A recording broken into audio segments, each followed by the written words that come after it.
This podcast is brought to you by JList.com. JList and JBox.com are your premier online sources for shopping of all sorts of anime and Japan-related goods. They've got anime figures of many different types. They have anime DVDs and Blu-rays. They have Japanese magazines and tons of Japanese snacks, all kinds of interesting, fun, and weird things you've never seen before. Import console and PC video games. They have visual novels. They have the video games of the naughty variety. They have Japanese language study materials even for those of you that are trying to add a new language to your repertoire. And so much more great stuff for you to browse from and enjoy as I have throughout the years. JList and JBox.com have been supporting this podcast for over 5 years now, and their loyalty to us deserves your appreciation as well. So head over to JList or JBox.com, the non-adult mirror site, and show them some love by finding yourself some exciting and fun anime or Japan-related merchandise. And now it's time to start the podcast.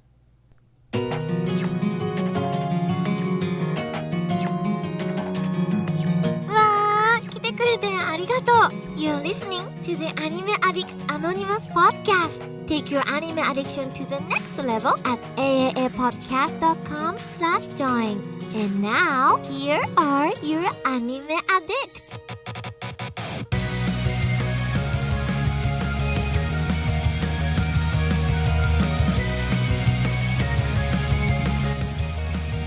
Hey guys, welcome to episode 529 of the Anime Addicts Anonymous podcast. Hello, I am Mandi, and I'm joined by two other hosts today. We are missing an Enzo, which is a very sad day, but we're all here, dedicated to making your anime addiction worse. So why don't we take a second to introduce ourselves?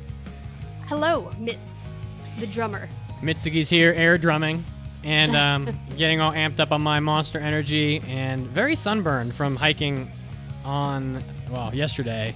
So I am looking like a lobster man. But I'm here. I'm happy to be here, guys. Don't eat me, Mason. I know you're hungry. Okay, take it easy. Looking like a snack over there. I know, but take it easy. Also, welcome, Mike Mason. Introduce yourself. Hello, everyone. I am Mason. I'm doing pretty good today. Want to wish everyone a happy Father's Day out there. If you're listening to this live, if not, you missed it. Oh well, I'm sorry. Hindsight 2020. Well, thank you for joining us. And if you would like to join the Anime Addicts Anonymous podcast, you can go to aapodcast.com/join, create an account there, and you can get bonus content from us. Hentai episodes, Hobby Addict episodes, and after parties. Today on Hobby Addicts, we talked about a bunch of games. Mitsugi went over another one of his climbs and losing keys. Oh, God. And tonight we have an after party, so you can get all of that fun stuff if you join up on our website. And you can also go to all of our social media accounts and follow us there to get updates on what we are doing. Follow us on Twitch to get updates on when we are live every Sunday at 5 p.m. You can also go to all of our groups on everything else. We still have our Facebook groups. We still have our Twitter account that Caroline updates to keep you to give you all the information on what we are doing. And if you go to our Discord, which is the best place in my opinion to find everything, you can go to our website, and there's a button there to take you to our Discord where you can talk to all of your other anime addicts and find information on what we're doing in the community, such as our clubs. So what do we have going on in clubs on our Discord? Well, the first club is our anime club, and we will be discussing Aka 13 on July 1st at 10 p.m. EDT, and this show is amazing. It's got a great OP, it's got a bunch of tasty treaties, and it's got a super cool aesthetic, and I recommend starting it early because it's a very slow burn of a show. We also have a special edition Lone Wolf and Cub watch party that we are finally going to set up sometime after talking about it forever. So I'm going to set up a poll for everyone to get in chat and watch it together. I have not seen this movie yet, but I know for a fact that it is the best movie to ever come out based on the manga. It's going to be exceptional. It's going to be a great time. We'll find some way of getting everyone on board, and I hope you guys can check it out and join us. You also have my manga club. So we will be back this Wednesday, June 24th. We'll be reading the first 14 chapters of Rose of Versailles, which is a very old shoujo manga. So join us. And it's only available in physical print, so there's no digital option for this. So if you buy this big hardback omnibus volume, everything that you need is in this one, the very first one. So if you would like to join us, all you got to do is join us on Discord. You're not even required to talk. All you got to do is just show up. You can mute yourself and listen if you would like. But it'll be very laid back, so come join us. It'll be fun. So we have some fun stuff coming up in our show. Today we will be talking about what we have been watching lately, which is a lot of anime, spoilers. And we will also be doing a review of Toilet Bound Hanko Kun, which was one of my picks, I think, from winter, I think. Yep. But Yep. yeah. Anything else you guys want to add before big news? I don't know. Just glad to be here, guys. I'm just, just basking in the euphoricness of being addicted to anime and here with all of you and everybody on Twitch, feeling good. Woo! And high on caffeine. Twitch chat has always made it a game to try and figure out what manga is on the top of my stack on my desk. Oh. And today I prepared a surprise and they can't figure it out and I'm loving it. Well, way to troll them. Perfect. They deserve it. Yeah, they said, well, I can't wait to see what manga you have on your desk. Well, today it's Interspecies Reviewer. Oh, no. I prepared it just for you. Oh, my God. Say it ain't so. Oh my gosh. Which I do plan on reading one time and doing a hentai review on it. That'd be fun. Perfect. Listeners, you've brought shame upon this podcast. With that, let's go to big news. Oh, 大ニュースです. It's time for big news of the week. They said we saw the boobies and we're guessing. Oh. But yeah, so in big news this week, Gintama is getting a new anime special in early 2021. I'm excited. The kids are excited. Everyone's excited. So the new special episode will debut exclusively on NTT Docomo's TV streaming platform early in 2021. And this is to celebrate I think it's 1 year since the manga has ended in its final chapter. And when I finished the entirety of Gintama, I was like, that is a weird place to leave it off. So I'm excited for more and seeing what happens. But it'll be related to the third anime film for Gintama, which is also coming out in early 2021. So that'll be interesting. And when the first, I guess it's not the first season, I'm sorry, the entirety of Gintama, when it ended the first time, which I can't remember how many years it has been since that ended, only like, I think 2, was it like 2018? It's only been a couple. And yeah, that last episode ended in a way that it said, don't worry, guys, we'll be back. So I was confused because I also thought the manga ended. But Soichi began serializing it in 2003, and it ended in 2018. So I'm interested to find out what comes next. I'm sure it will have a lot of dicks. I'm excited for you, Mandy, because you watched the series after it was airing, and the weekly fan response when the show airs is the best part about it. Like watching this week to week with the fan is amazing. So you're going to get that chance to get that whole community like push behind it. And because it's not till 2021, listeners, you still have time. You can pull out your Mandy card and just beast through it before that date if you want to experience it as well. So it's always an option. Finish almost 400 episodes in a few weeks, so can you. Challenge accepted. You know, I'm amazed that like when you hear about Doraemon or Naruto or any of these others or Dragon Ball, there's always like 17, 28 movies. Like, God, how many Detective Conan movies are there? Like 40, something insane. So like, I'm really shocked that Gintama's only now getting just its third movie. Isn't that? Is anybody else a little surprised by that? It's also funny because the first movie is just one of the arcs in the anime just put into movie form, and it's great because even the show criticizes that. They're like, yeah, we all were just trying to get your money. Lazy cash cab, baby. I love it. It's I very love it self-aware. so much. It's very self-aware. Yeah. I think it's fantastic. Yeah. And I so- agree, chat. Tsukuyo is best girl. Well, listen, you know what? I'm just glad that we finally have someone on this podcast that has seen the first, second, fourth, fifth, sixth, seventh, ninth, 10th, and 11th best anime of all time. It's very important that we have that coverage. So we're glad to have Mandi here, because without that knowledge, we would not know what the greatest anime were of all time. I mean, it's Mason's also seen it. Oh, have you, Mason? I'm a little OG, but that's okay. That's Well, I never really. It's Damn. universal knowledge. We're all bringing it to the table here. I'm a little out of the loop, Mason. You never really like. I don't know. I guess Mason just isn't like. He's not. It's not new. I guess. So you're not like talking about it a lot. I wouldn't defend it night and day like Mandi. You know, we're on different levels here, but we're all fans. We're all fans. Shit. Oh my god.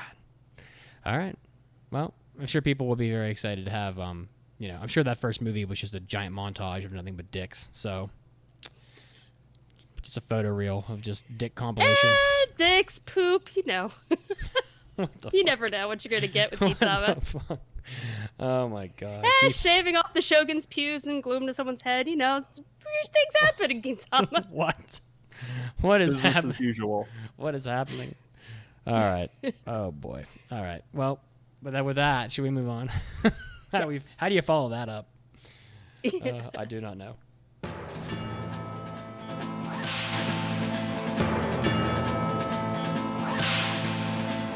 Howdy, partner. I seen you riding in on that dusty trail. Welcome to the good, the bad, and the moe. Scratch that. We're going to do the bad, the moe, and the moe. Because you know what? If Mason can do it, I can do it too. No one thought I was listening to that episode where I wasn't on, but I have to edit the episode. So anyway. Oh no, he found out. Oh my god, I found out. All right, so for the bad, and you guys should click this link maybe on the doc. I never thought I'd put the Ghibli in bad, and maybe you don't agree, but they unveiled the first visuals from their first CG film, Earwig and the Witch, and I think it just looks not good. And it doesn't look like Studio Ghibli, which is very, you know how you can you can pick a character out of a lineup and go, that's Ghibli, that's Akira Toriyama, that's XYZ. Sometimes you can do that. That's Rumiko Takahashi.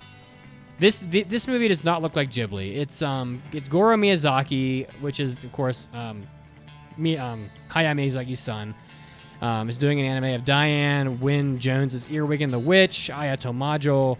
And it's going to be about 80 minutes long. It's going to premiere on the NHK this winter. And Goro Miyazaki, he has mixed reviews, I guess. Earthsea wasn't all that good, in my opinion, but the other movie he did, can't remember what it was called off the top of my head, but it was a little bit better. Up on Poppy Hill, I think it was. So, but I don't know. What do you guys think? Looking at the CG, does it not look like a studio that's just trying to first learn how to do CG, or is that just me? Yes. Yeah. I think I need to watch the trailer. Is that available, or is it just I don't still know. images? I think it was just still images. So, Mason, any thoughts? I think some images look better than others. It really Yeah. comes down to the lighting applied. I was going to say, clicking through some of them, I was like, well, actually, that's not so bad. I think the one that you included is definitely the worst. The one in the hallway, How there's dare you. no secondary lighting, and it looks terrible. But I will say CG, compared to traditional, is very easy to spruce up and go back with a second layer. And you could see, if this is early stuff, you could see how maybe they can add some stuff easily down the line, which they couldn't do with 2D. I mean, look at what Sonic did. They released their initial trailer. I mean, not even still images. That had a huge backlash, and I mean, yeah, it caused a huge amount of kerfuffle behind it, but it can be improved. So Yeah. I agree that some of these aren't the best looking, and it's not what I come to Ghibli for, but we'll see. I mean, the main promotional image looks solid, so I've got hope. Yeah, that looks really good. The main image on the poster image, it looks really good. All right, for the first moe, and this is going to poke at Mason a little bit. Ramen-flavored shaved ice is coming to Tokyo just in time for the summer heat, and I don't know I don't know how Mason's going to feel about ramen flavored shaved ice, but there's a Tokyo ramen chain named Bankara, which is releasing the shaved ice Hiyashi Miso Ramen, or the Kakigori Hiyashi Miso Ramen, based on their popular miso ramen. And instead of getting noodles and broth, you get noodles and shaved ice on top of it. And there's a photo in the document for those of you that get our show notes. And it isn't normal ice either, though. It's basically frozen miso ramen broth that they've kind of chipped and shaved down on top of the ramen. And in addition to the ramen, you get toppings like the chashu pork, bean sprouts, the bamboo shoots, etc. So I don't know. I'm looking for Mason's the ramen stomach man here. I'm looking for some thoughts. Hearing it said out loud, I was like, I don't know about this one, Chief. But looking at the pictures, I'm kind of feeling it. Ramen is, as great as it is hampered by the fact that in the summer when it's 90 degrees out with no wind and you're just out there just sweating it out, it's kind of the last thing you want to go for. And this might be a good answer and good alternative. So I would definitely try it at least once. So right. I'm game. I'm down. I like it. A+. Right. And for the other moe, Japanese condoms now have their own anime called so silly, called Condom Battler Goro. There's the leading manufacturer of condoms in Japan is Okamoto Industries, and I'll definitely put some photos of this and the ramen up in the Twitch in just a second. So they're using anime to educate the masses on the importance of safe sex, which is a very valiant effort, and they've released 4 episodes of a 56-part series starring the superhero condom battler Goro, who is a 24-year-old. 56 parts. 22-minute, full-length episodes, or? Well, I welcome you to go look for it, Mason. I didn't. I will. 6. And I can't even get a 3rd season in Noragami. Get out of here. Get out of here with this shit. Yeah, it just seemed like a lot. I was like, what? I was like, it's very. So I now have the ramen photo up in the chat, in the Twitch. So he's a 24-year-old who was separated from his father when he was young and raised by his mother and grandfather in a small village town. And he educates people about the importance of wearing condoms and how to use them. And he has a 24-year-old friend named Miku, and I think this is hilarious. She was initially against him becoming a condom battler due to the fact that his older brother was once a condom battler but retired after suffering an injury, which I don't know what that would be. And her weak point is her speed at equipping condoms. What? I am not okay with the fact that he looks like Ash Ketchum. He totally creepy. He totally does. I when Mitz first said condom battler, I snapped out of reality, and then when he said it again, I came back. So I guess that's the magic word to turn my brain off. But yeah, so these are 1-minute long episodes. Oh, good. I feel better. I feel better now. I mean, apparently all it takes is an anime character to make you do things and care about your body and health. That's what I've learned from dumbbells, and I guess if it works. So I'm gonna be Mitsuki though for a second and say the article also mentions that Japan has an uncanny, and I'm putting the image in there now of the condom battler. Japan has an uncanny small amount of children in their country because the population is getting very old and people aren't having kids. So it's almost like this is the opposite of what they need in a way. You need children in Japan. You do need children. So I can't take credit for this, but Chibi Rob said more like ass ketchum. Yeah. And I laughed. I'm sorry. Hey, you know what? Sometimes everyone needs a good laugh. And by the way, his friend Miku, she basically has titties on her head. So I couldn't get it in the screen cap on Twitch, but on top of her head, yeah, she has Chun-Li buns, and they look like. I actually think that they're supposed to look like the little nipple thing on the end of a condom when it's stretched over, And so she's basically has little condom head nipples on her top of her head. I don't know. It's very, very wild. So now he has 56 on his hat, and she has 39. Is there any significance to those? Couldn't tell you, but there are 56. I guess 56 parts. It's a 56-part series.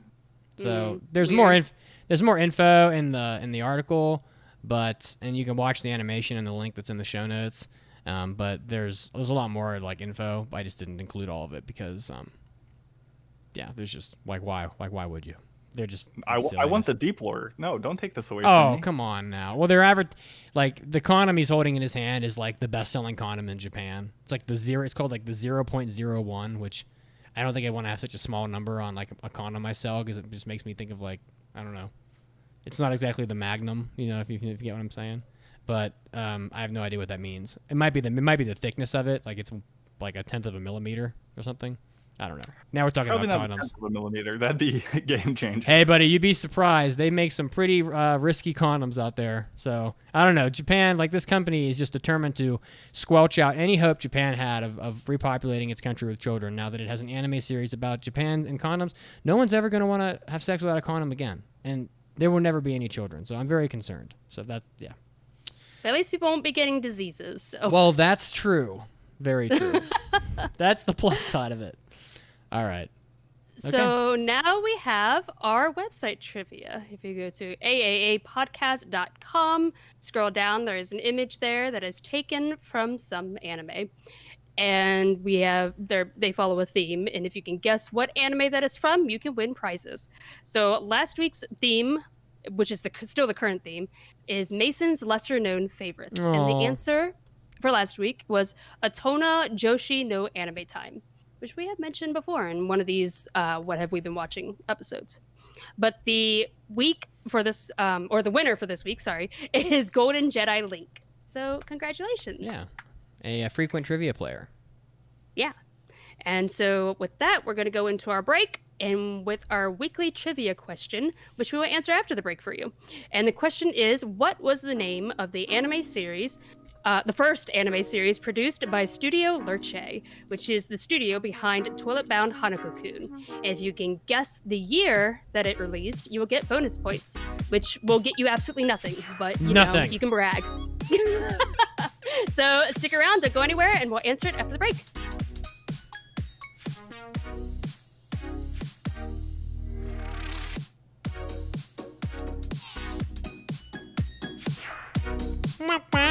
Wow.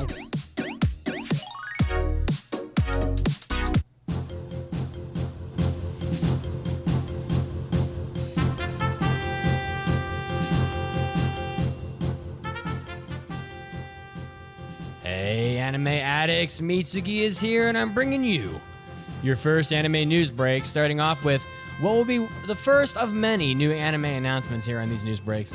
Yami Shibai getting a new spin-off anime titled Ninja Collection. It's going to be broadcasting in July this year, for those of you that are fans of that. The synopsis set in modern-day Tokyo, where dreams and desires are afloat. A group of ninjas called Tokeishu is set to stop the spread of darkness that prevails in the world using ancient techniques passed down through generations. So the voice of the anime is going to include various talents, including stage play actors Yuki Kimisawa, Taiga Fukuzawa, Kazuki Soejima, and others. If you're a fan of the Yami Shibai anime, or if you thought that plot synopsis looked interesting for you, look out for this coming out this July. Next up, Bungo Stray Dogs, Wan, is getting a TV anime, Wan, of course, being the onomatopoeia sound for a dog barking in Japan. So this spin-off is going to be getting a TV anime. The synopsis, the peaceful days of a very popular work, Bungo Stray Dogs, are here. The characters of the armed detective agency and the mafia are in miniature form. Due to Atsushi and Co. becoming cute, this is a different experience to the original work, a pleasant gag manga. So I think I would think of this as like the cutified version of your Bungo Stray Dogs that you know and love. So if you're a fan of that anime and you like cute things, we'll look out for the spin-off anime of the Bungo Stray Dogs Wan coming out sometime pretty soon.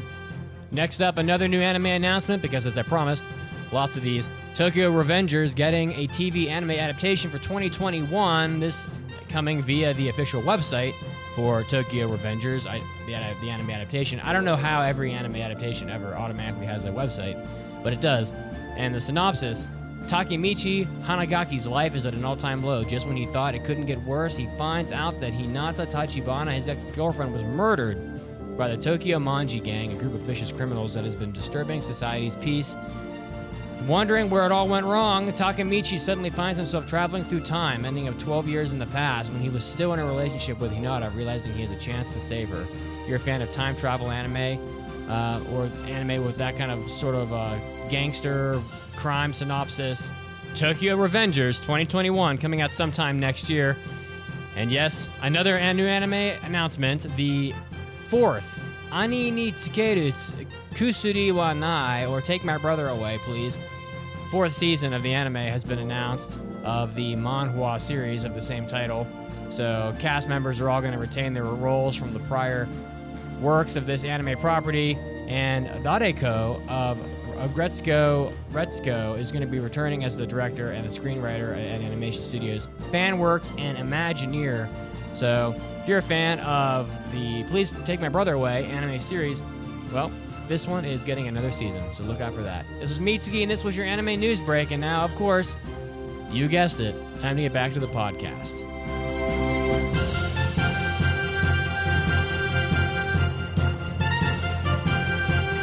Hey addicts, podcasting is hard. It takes a lot of work, dedication, time, and money to keep the show running the way we want for all of you wacky anime addicts out there. But even more than all this, it helps to have support from you, the listeners, so we feel the love, but also so we can keep the lights on. If you've been enjoying the podcast and want to support the show, you can head over to aaapodcast.com/join or Patreon to throw us a couple of dollars. A little bit goes a long way, and we'll reward you with our extra content. 8 additional episodes of After Parties, Hobby Addicts, and of course, hentai episodes per month. With all this money, we can buy me a pizza. We can make sure Mandy never runs out of manga. I can finally buy that pompadour I've always wanted. And I can dig the anime pit of hell just a little bit deeper. Help us stay in business, and we'll help your ear holes with tons of extra content to enjoy. Head over to aaapodcast.com/join now to support the podcast. And thank you. この番組は JList.com の提供でお送りします。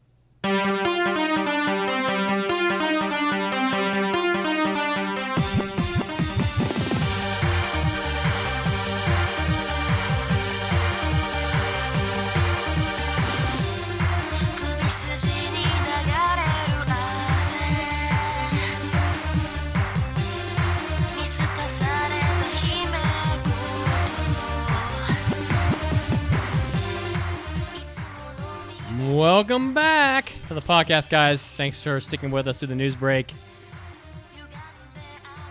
The intro trivia question: what was the first anime series produced by Studio Lerche, the studio behind Toilet Bound Hanko Kun? The answer is Maji de Watashi ni Koi Shinasai, or Love Me Seriously from 2011. And then we would also accept Carnival Phantasm, which was an OVA, also from 2011. So, if you got that right, well, you don't get anything. So, good job. But all you get is pride. You can just talk shit to your fellow Twitch audience members, or talk, fist pump to your cat and dog, and tell them what a badass you are. But sorry, no prizes here. So, but You can have this cat. Oh, Mandi, speaking of cats, is holding a cat on camera. See, if you were on Twitch watching, you could see Ravage, the cat. Oh, she's mad. She hates Oh, this. she's She doesn't not like happy. being held. She is not happy. She will, yeah. Woo! Ribbons for you. Ribbons, I say. All right. Well, speaking of Mandi, it's time for Mandi's Manga Minute. Are you ready? Yes. And now, let's take a minute for the Manga Minute with Mandi. This is Mandy's Manga Minute, where I take a minute to tell you about a manga and help you find something new to read. And we are still going with the Pride Month theme. So the one for this week is How Do We Relationship? Oh. I was really excited about this one. It was really cute. But shy Miwa has always dreamed of finding love. But living in small town Japan made finding the right match difficult, especially since she likes girls. Even going away to college didn't seem to help until one day her outgoing classmate Saeko suggests they might as well start dating each other, since it's not like either of them has any other options. At first it seems like things aren't going to work out as their personalities clash, but misunderstandings abound. When their casual friendship starts to become something more, Miwa begins to wonder, can a pragmatic proposal lead to true love? So, How to Be Relationship is a romance manga written and illustrated by Tammy Fool. There is only one volume currently available in English, both digitally and in print, but the second volume is available for pre-order, and that one is releasing sometime in December. And at the end of this first volume, Tammy Fool asked the listeners, or readers, not listeners, why do romance manga always end when they decide to start dating? And How to Be Relationship is about an adult lesbian relationship and had a few moments that I felt really set it apart from other series that I've read in this genre. And like Tammy Full mentions, instead of the relationship being the goal at the end of a long journey, the story is about Miwa and Saiko's relationship and discovering what they're looking for in a partner. And it focuses a lot on communication. The two really work well together to discuss things like sex, what they're afraid of, what their past experiences were like, consent, and what behaviors irritate them, and whether or not they should come out to their friends. And it felt really nice to have a chapter dedicated to them coming out to their straight friends and being met with a lot of love and support. And the relationship isn't completely without complications, but every issue is addressed in a very adult fashion. So I really loved this first volume, and I can't wait for more. It's really nice to finally have, or not finally, because there are other ones out there, but it's really nice to have a romance manga that focuses on an adult relationship, and everything that they discussed and how they resolve conflicts are completed in or dealt with in such an adult fashion. It was really nice. The cover art is very cute. Yeah. Which is in the Twitch chat also. All right. Well, another good one from Mandi. There's probably some people that are just like reading everything that you recommend. Maybe. I will say, not everything that I have on my Manga Minute are things that I really love and enjoy. There are definitely some times where I'm like, it was okay, but I'm sure somebody out there will love it. So, like, not everything on here is like in my favorites list or anything. But occasionally, I do come up to manga that I really do love and continue past the first volume that I do for Manga Minute, and this is definitely one of them. I really enjoyed this one. Well, how many we've had like a total of what, like 80 Manga Minutes or something? I don't know. A lot more than that. Something. 2 years worth. But so I mean, can one really have 100 favorites?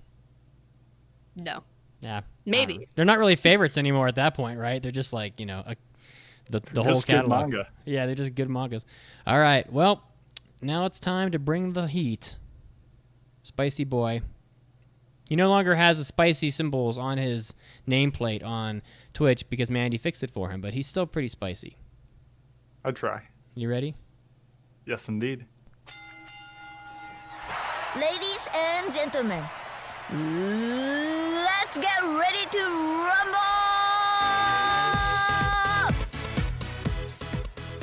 Yes, it's time for another anime argument where people submit their hot takes, unpopular opinions, or tough questions that they want us to poop all over. And if you have your own opinion that you would like discussed in the segment, you can go to our website, aaapodcast.com, go to the mailbag tab, and submit yours under the anime arguments title. This one comes from Sarah, and they write, "Hi guys, I've been listening to your podcast for quite some time, and I've been thinking, you cannot separate art from the artist. Why don't we use the same energy and resources we use to consume anime or manga made by bad people?" And they give an example of Nobuhiro Watsuki, who did Rurouni Kenshin, to consume anime manga made by artists who are not bad and possibly deserve more exposure. And this is always an interesting discussion, in my opinion. It's not unique to anime. Musicians, filmmakers, painters, photographers, all fields have work created by what I'll say is morally deviant individuals. And I'm not going to come up here and say that you need to give everyone a chance. If someone is out there acting in a way that you find reprehensible, you are more than justified in choosing not to consume their work for that reason. just like the decision to consume any media, despite what I might say on other episodes, it's always your choice. There's no law that you need to watch this or you have to watch this to be a true fan or something. It comes down to what you want, and it's no different in this case.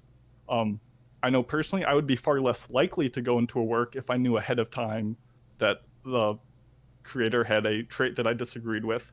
But I think it's hard to generalize this universally, because the first thing is drawing the line of where to say, oh, people who do this, I will not consume their works, is so subjective. And what a quote unquote bad trait is so personal. If someone commits a murder or abuse or theft, something that's crime based, sure, you could distance yourself from that point, but you can get to political stances, pro-life or pro-choice, vegetarian or vegan. Maybe they don't pet dogs. Like, these are all things that someone can be attributed to that will make you not want to consume their works. And if you do so, that's completely okay.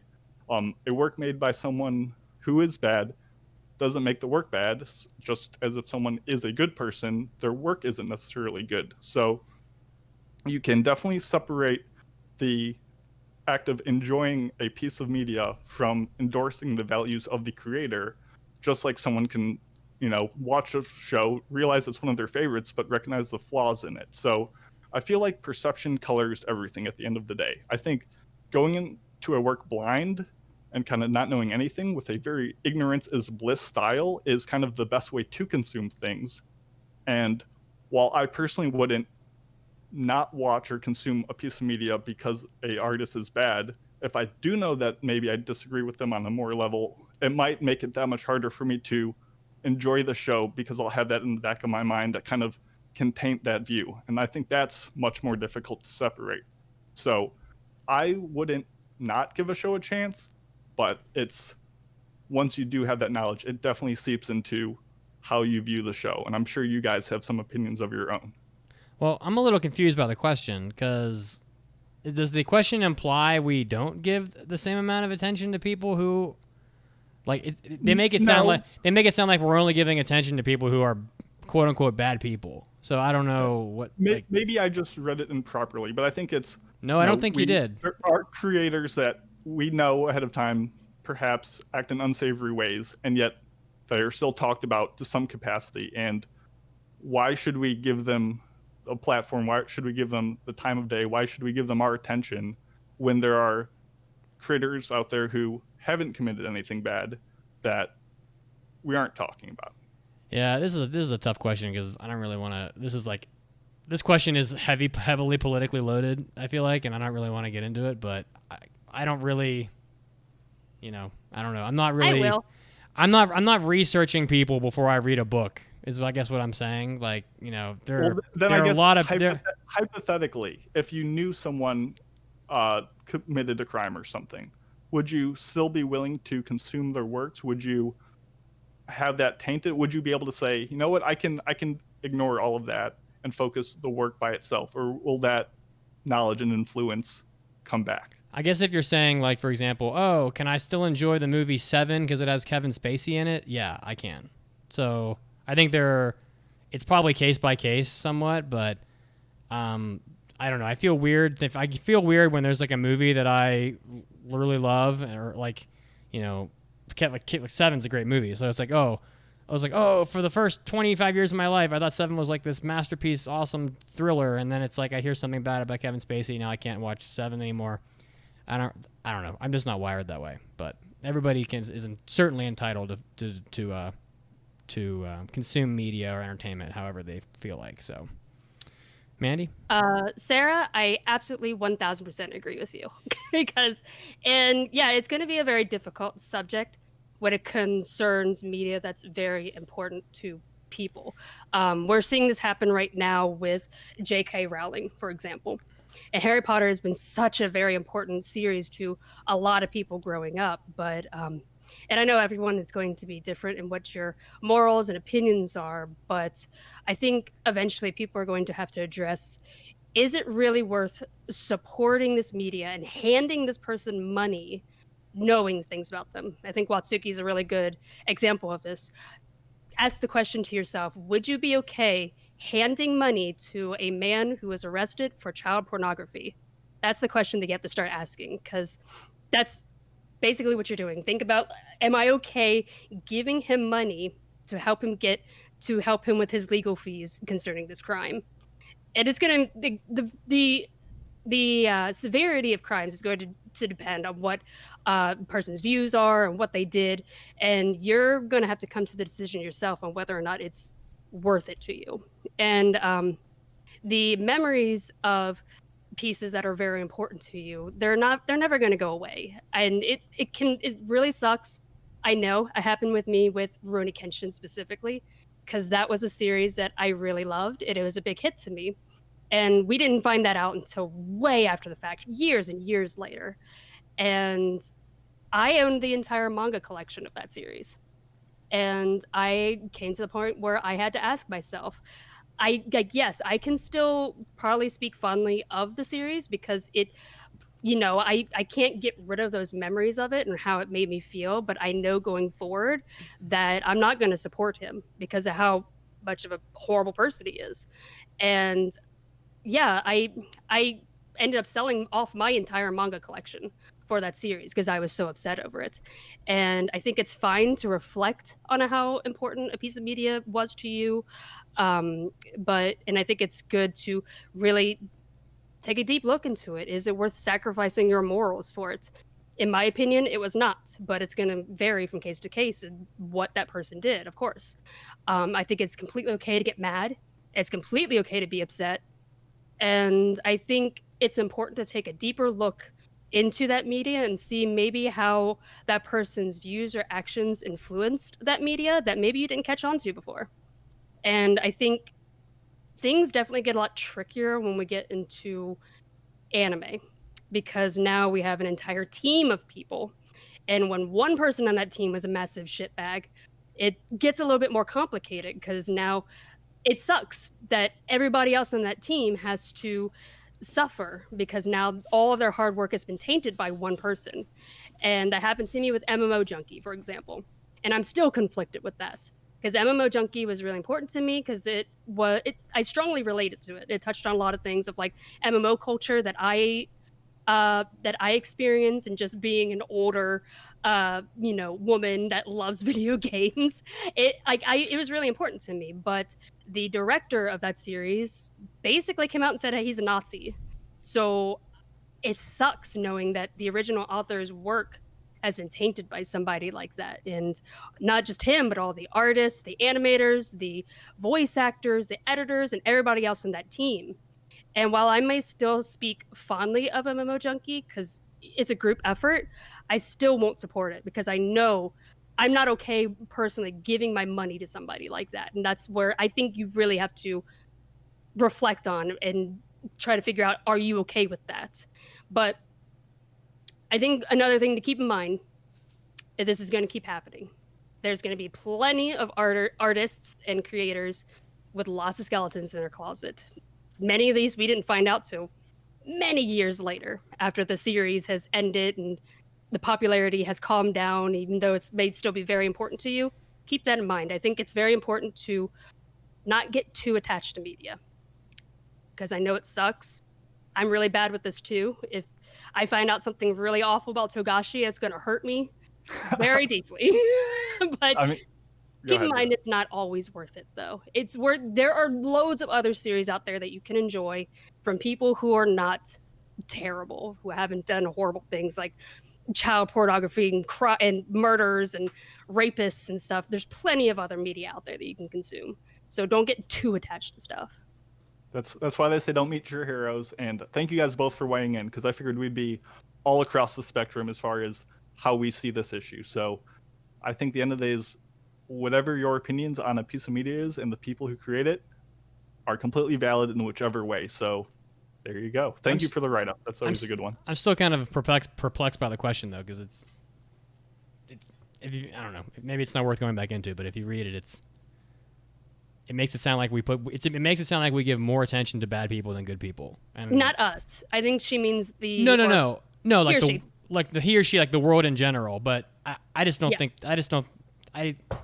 my assumption would be we give equal attention to everything without knowing much about the person who creates it.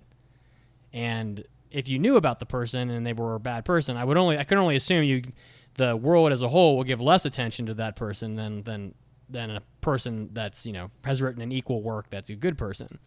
But Agreed. But the question is the opposite of that. Why don't we use the same energy and resources we used to consume it from bad person? Why don't we use that on good person? I don't think it's an unequivalent amount. I think it was saying, why don't we take that energy and push it somewhere good, a la Patrick. Anyway, probably not worth going back into, but yeah. No. But thank you both for your input, and I feel like people will agree with some of us on some level. So thank you. That's what we're here for. All right.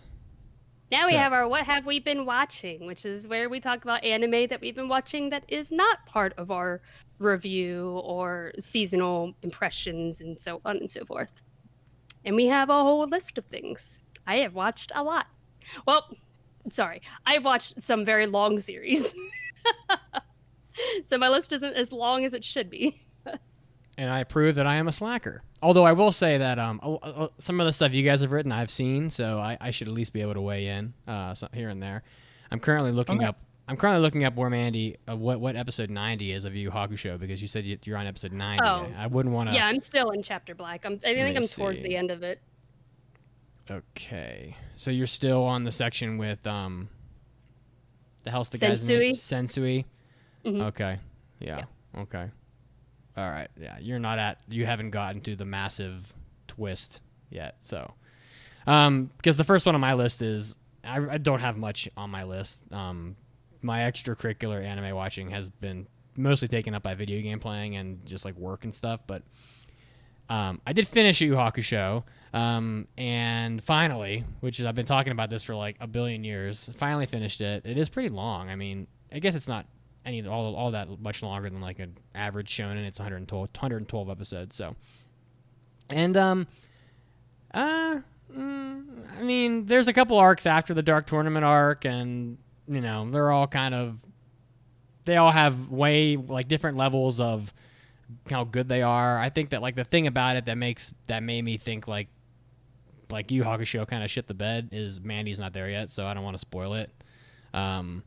But there's like some wild shit that happens, and I guess what I would say is that I almost wonder why they even went past the Dark Tournament all that far, because it doesn't seem like a whole lot of consequential really occurs. But I will say that after finishing the whole, it has a very Rurouni Kenshin like tie up at the end. For those of you that managed to get this anime is very similar to Rurouni Kenshin and like how it runs through. So like Yu Yu Hakusho has like all these like small arcs where they introduce characters and stuff like that, and then they get to the Dark Tournament, and the Dark Tournament is like the meat and potatoes of the series. It's like, I don't know, half the runtime or whatever. And then there's like some stuff after, and then they tie it up. Well, Rurouni Kenshin, there's like all these small arcs where they introduce, Sanosuke and all these other characters. And then there's the Kyoto arc, which is the meat and potatoes of Rurouni Kenshin. And then there's like all this crap nobody wants to really watch after that. And then they tie it up. And so it's almost the same. And I got a very similar feeling from the end of Yu Yu Hakusho as I got from Rurouni Kenshin. And the funny thing is that like you realize that even though there are sections of Yu Yu Hakusho and also Rurouni Kenshin that I thought frankly weren't very good, when you are saying goodbye to the characters at the end and they're having like the gathering sort of finale or whatever, it's a very sad feeling. Like you realize that like the characters in Yu Yu Hakusho are like really fucking good characters. Like you're not gonna run into an anime with characters as beloved as like Kuwabara and Hiei and Kurama and Yusuke. Like that is like all-time great level shit. And even though like there were some arcs that weren't as good as others, we had our best times, we had the times that weren't the best, but at the end of it all you realize like this was a fucking great anime, and I'm very like sentimental and very soft in the heart about it. And that's all I can really say without like throwing a bunch of spoilers in there, because an awful lot of stuff's going to happen in the last 20 episodes. And I just really enjoyed Yu Yu Hakusho, I think, as a whole. I mean, I think that's kind of obvious at this point, but it's just one of those funny things where when you get to the end, you realize Or it was like when I watched GTO and Onizuka's like going off to do his thing at the end. You're like, oh my god, like Onizuka's walking away. Like no, it's you kind of get that like depressive feeling sort of in your heart space when something great like Yu Yu Hakusho kind of ties up. So, yeah. Yeah, I guess I might as well go because it's on my list too. Sure, go ahead. I started watching Yu Yu Hakusho for the first time, and I'm 90 episodes in. I started it this past week, binged through 90 episodes in a week. It's wild. And I am watching it dubbed, so it is a lot easier for me to binge through. And I don't know, I'm really enjoying my shonen binges right now because I don't know, it was a nice different kind of breath of fresh air, which is so like a very simple show that is just fun. It's just I'm having a lot of fun getting through stuff, and that doesn't mean that I don't still love my really intricate dramas or, psychological shows, but for some reason I'm really enjoying my just very simple shonen romps. Yeah. And I'm finding that I'm getting through them so fast. But Yu Yu Hakusho, which is funny because me being loving Hunter x Hunter as much as I do, I never went back and watched Togashi's first show or series until now, but it was interesting because when it first started, I wasn't really sold on it. It took me a long time. I was like, I think the whole first arc, which is like, I think it's called the Spirit Detective arc, I was not sold on it. And I was like, I don't know how long I'm going to be able to watch this. And it was like during Dark Tournament that I started to finally start getting into the characters, because I think that's where we got to get to develop them a bit more, and I got to know them a bit more. And I was like, okay, I'm starting to get more attached to the characters. And I'm almost done with Chapter Black, but I don't know, I'm still enjoying it. There are definitely episodes in there I was like, I don't know, I feel like the whole Yusuke and Hiei fight was completely pointless and just a waste of time.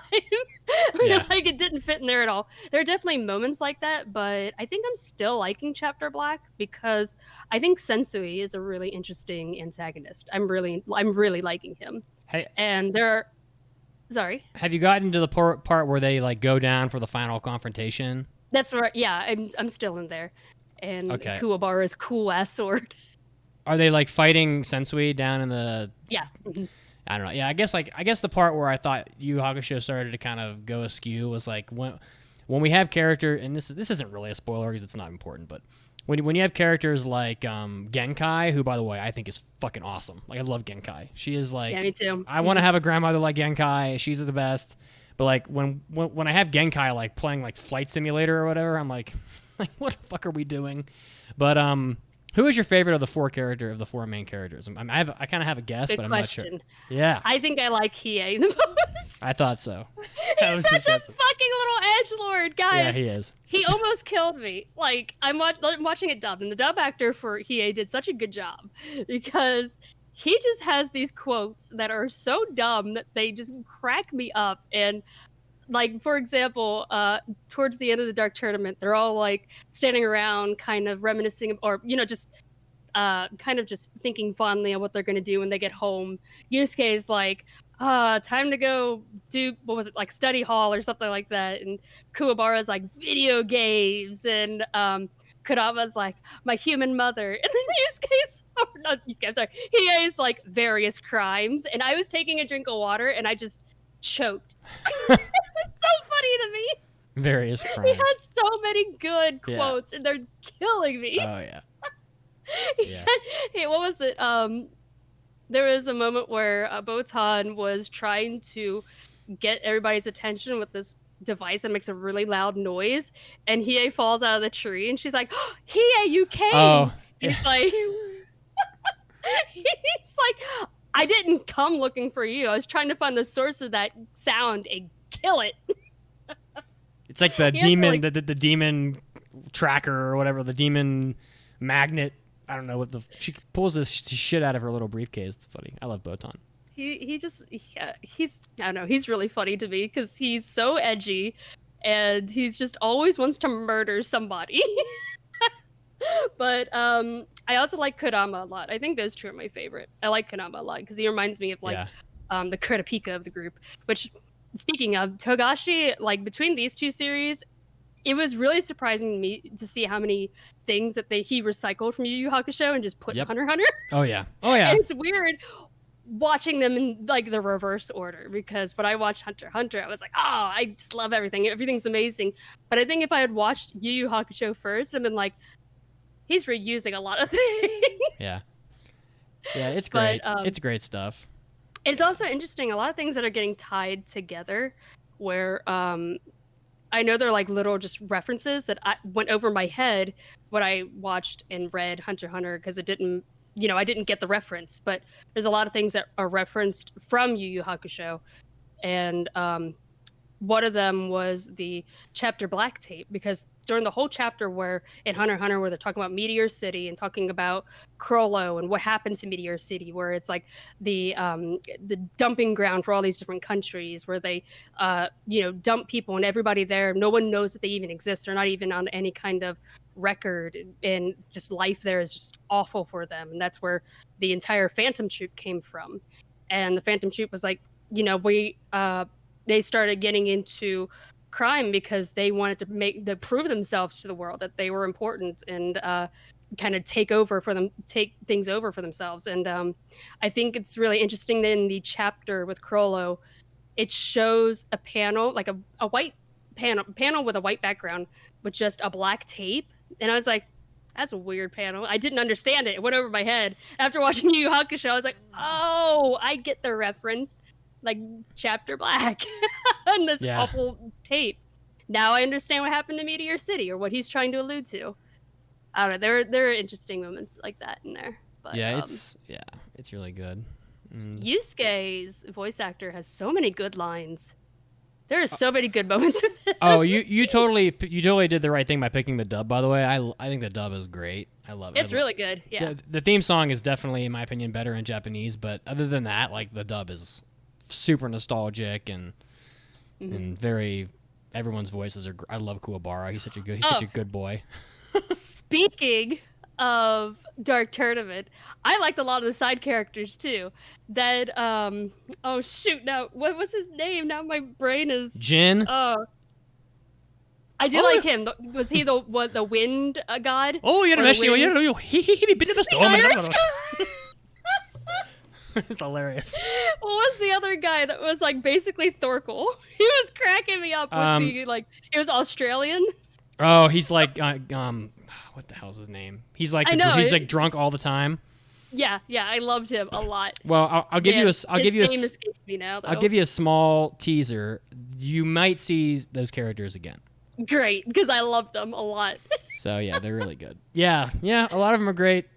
I even love how this is becoming like a Yu Hakusho conversation, but even, I don't know, Togashi did a great job with Toguro too. Like, he becomes very sympathetic out of nowhere, and I really thought that was great how they ended that whole section. And I don't know, Toguro, he's a great villain. I like him. It's good. His name is Chu, the drunk guy. Yeah, which means my favorite character in the series. Yeah. Toguro, he's like the Terminator. It's funny with giant shoulder muscles. It's unbelievable. Okay, so the only other thing do you have anything else you want to say on Yu Hakusho before I jump to the next one? I was just going to talk about Chapter Black, because I think I found interesting is that it seemed like he pulled an Araki moment where he was like, Yusuke's too powerful. I need to calm this down. And so I think the zones or the that he created where what's it called, territories, or that people get into and they have to like follow the rules. I thought that was a really interesting way to deal with his power, because it's like now you kind of have to go through different kind of puzzles, and you got to do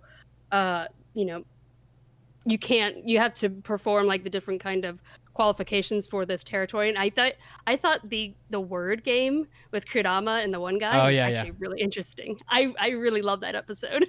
Kurama's he's a smarty pants. Yeah, he turns into Sephiroth. My favorite. Oh yeah. Yeah, he pretty much does. Yeah. Yeah, I'm enjoying it, and I'll probably finish it tomorrow.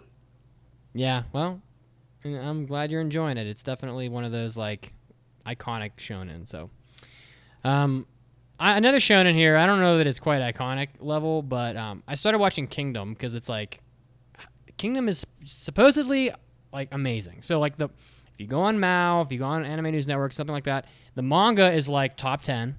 The anime is like not top 10, but it's got like, you know, if we're gonna talk in Mao speak, it's got like an 8.5 on Mao, all 3 seasons, and the manga is like. It's like up there with Monster on those websites. And I'm like, what is this show and why is it revered like this? Because I feel like it's kind of rare to have the manga and the anime both like be super loved. So I'm going to check. I'm checking it out. Oh, and our podcast voice lady, her favorite thing is Kingdom. I'm like, what is this Kingdom? And we don't really cover it. And so I started watching it, and it's very. I don't really get the appeal of it. I'll be honest. Like, so the CG. For especially the first like 5 episodes was very jarring. I mean, it looks like, I wouldn't say it's as bad as like the Cars and Initial D, but it's not even as good as like Knights of Sidonia, nowhere close. It's very weird to look at. And it's like this story of these 2 like homeless like orphans who train with swords because they want to become great someday and join the army and make a name for themselves, and then like one day like a noble from like the court comes and he basically adopts one of them and brings him to the court, and then you find out, this is all like very early, and you find out like there's political reasons for that, like the people want to kill the current emperor, and this one kid that was homeless or whatever looks just like him, and so they're trying to like make a body double to like be a decoy, and there's like all this political stuff. But it just doesn't really. I'm not sure if I've given up on it yet. I'm maybe like 10 episodes into it, which is like probably more than I'd normally give a show. But I'm just like, what is this anime that's supposed to be so good? And I'm waiting for the thing. Like I think that sometimes there's like a thing that happens and it just clicks for people and they go, oh, this anime went from being like hum-de-dum to being like badass instantly. And I'm trying to find what that is, and I don't know how far I got to get into the show to find it, but.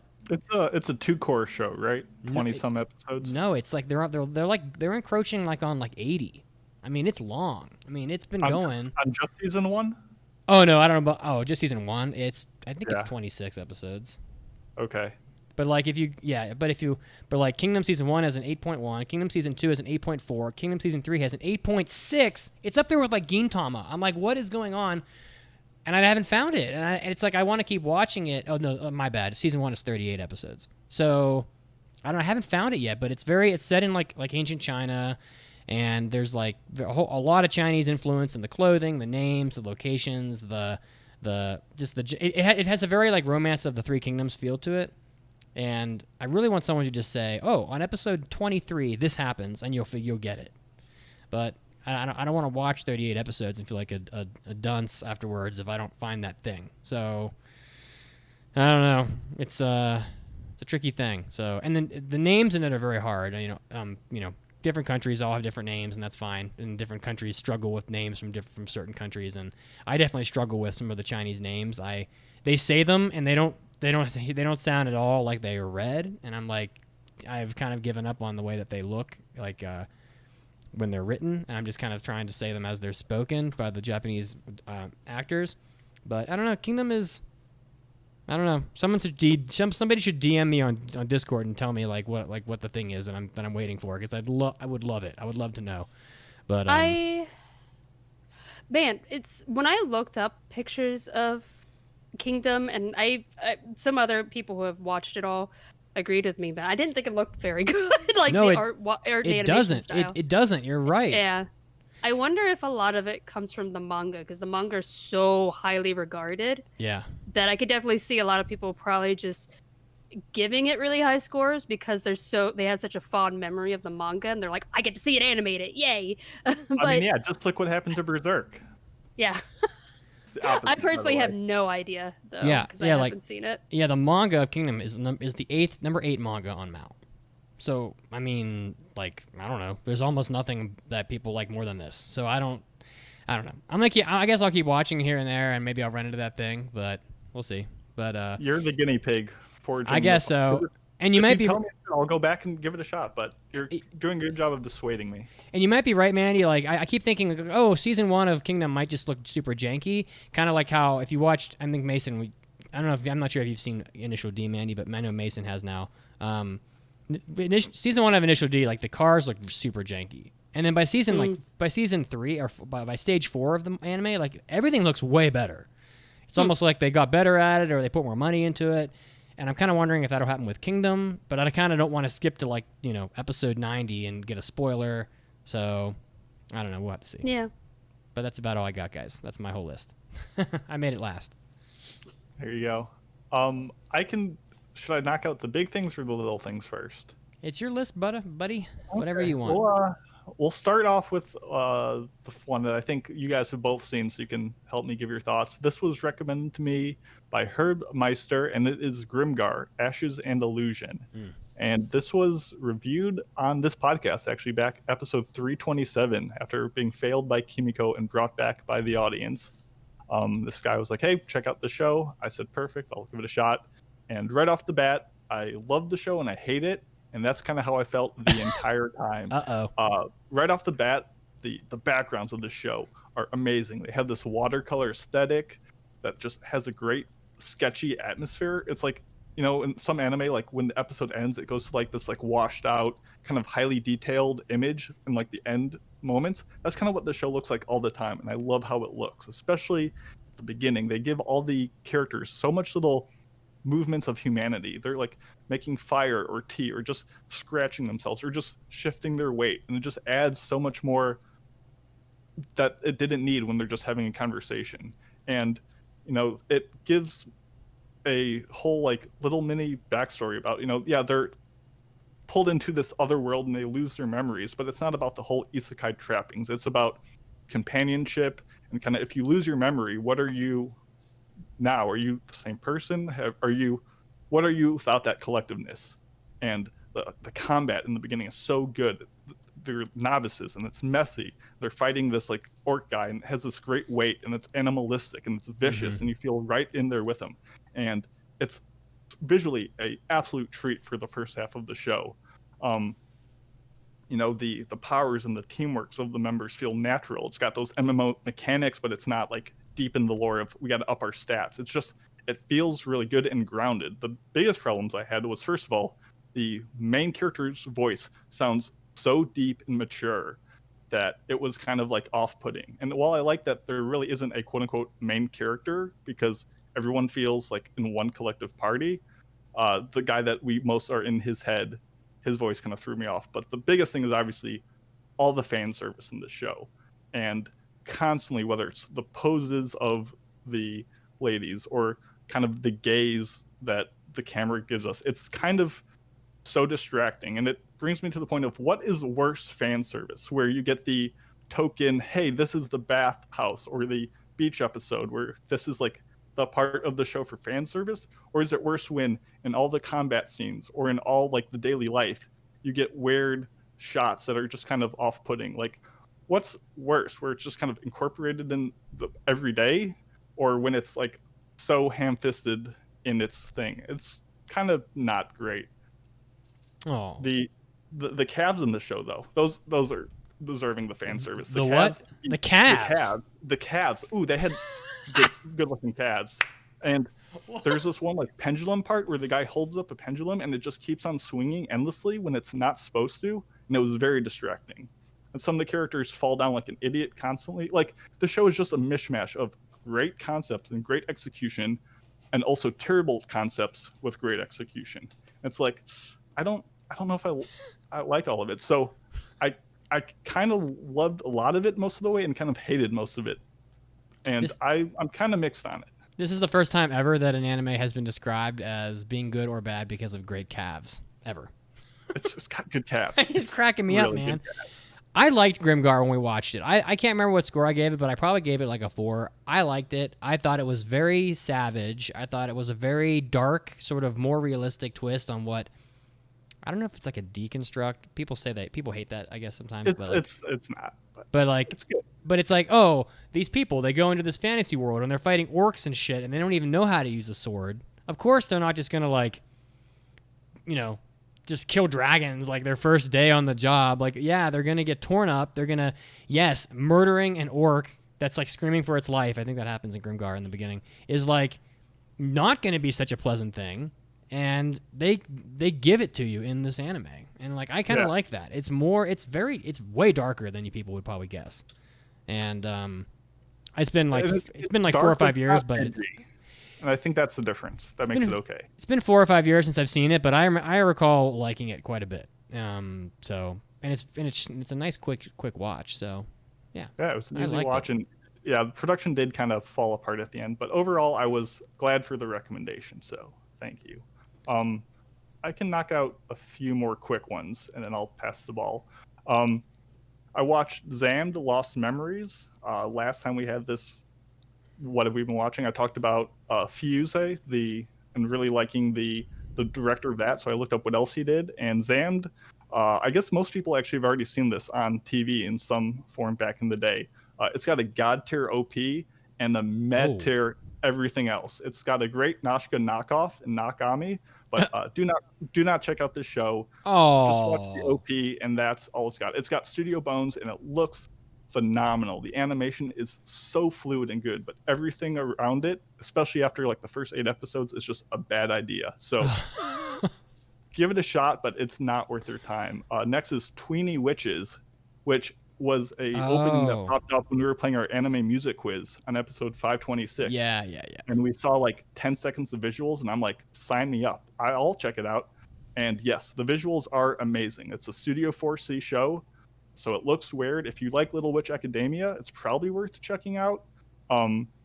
It's kind of more of a kids show, though. Mm-hmm. And while there are some cool moments and ideas, especially the whole system of magic and fairies, it's a lot of that childish, very annoying characters. Yeah. Or characters that are so positive and perfect in ways that after 40-some 12-minute episodes, I think, it starts to wear you down. So visually, we're no positivity. So what Mason said.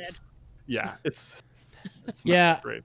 I've seen this one as well, and I looked it up on Mao, and I gave it a 5 on Mao. So yeah, and it's kind of long. It's very long for a show that's very average. So yeah. That's a good way of summing it up. And the last one before I'll toss it back to Mandy is Mad Lax, which I watched only because my name on like any list or my anime list is Mac Lax.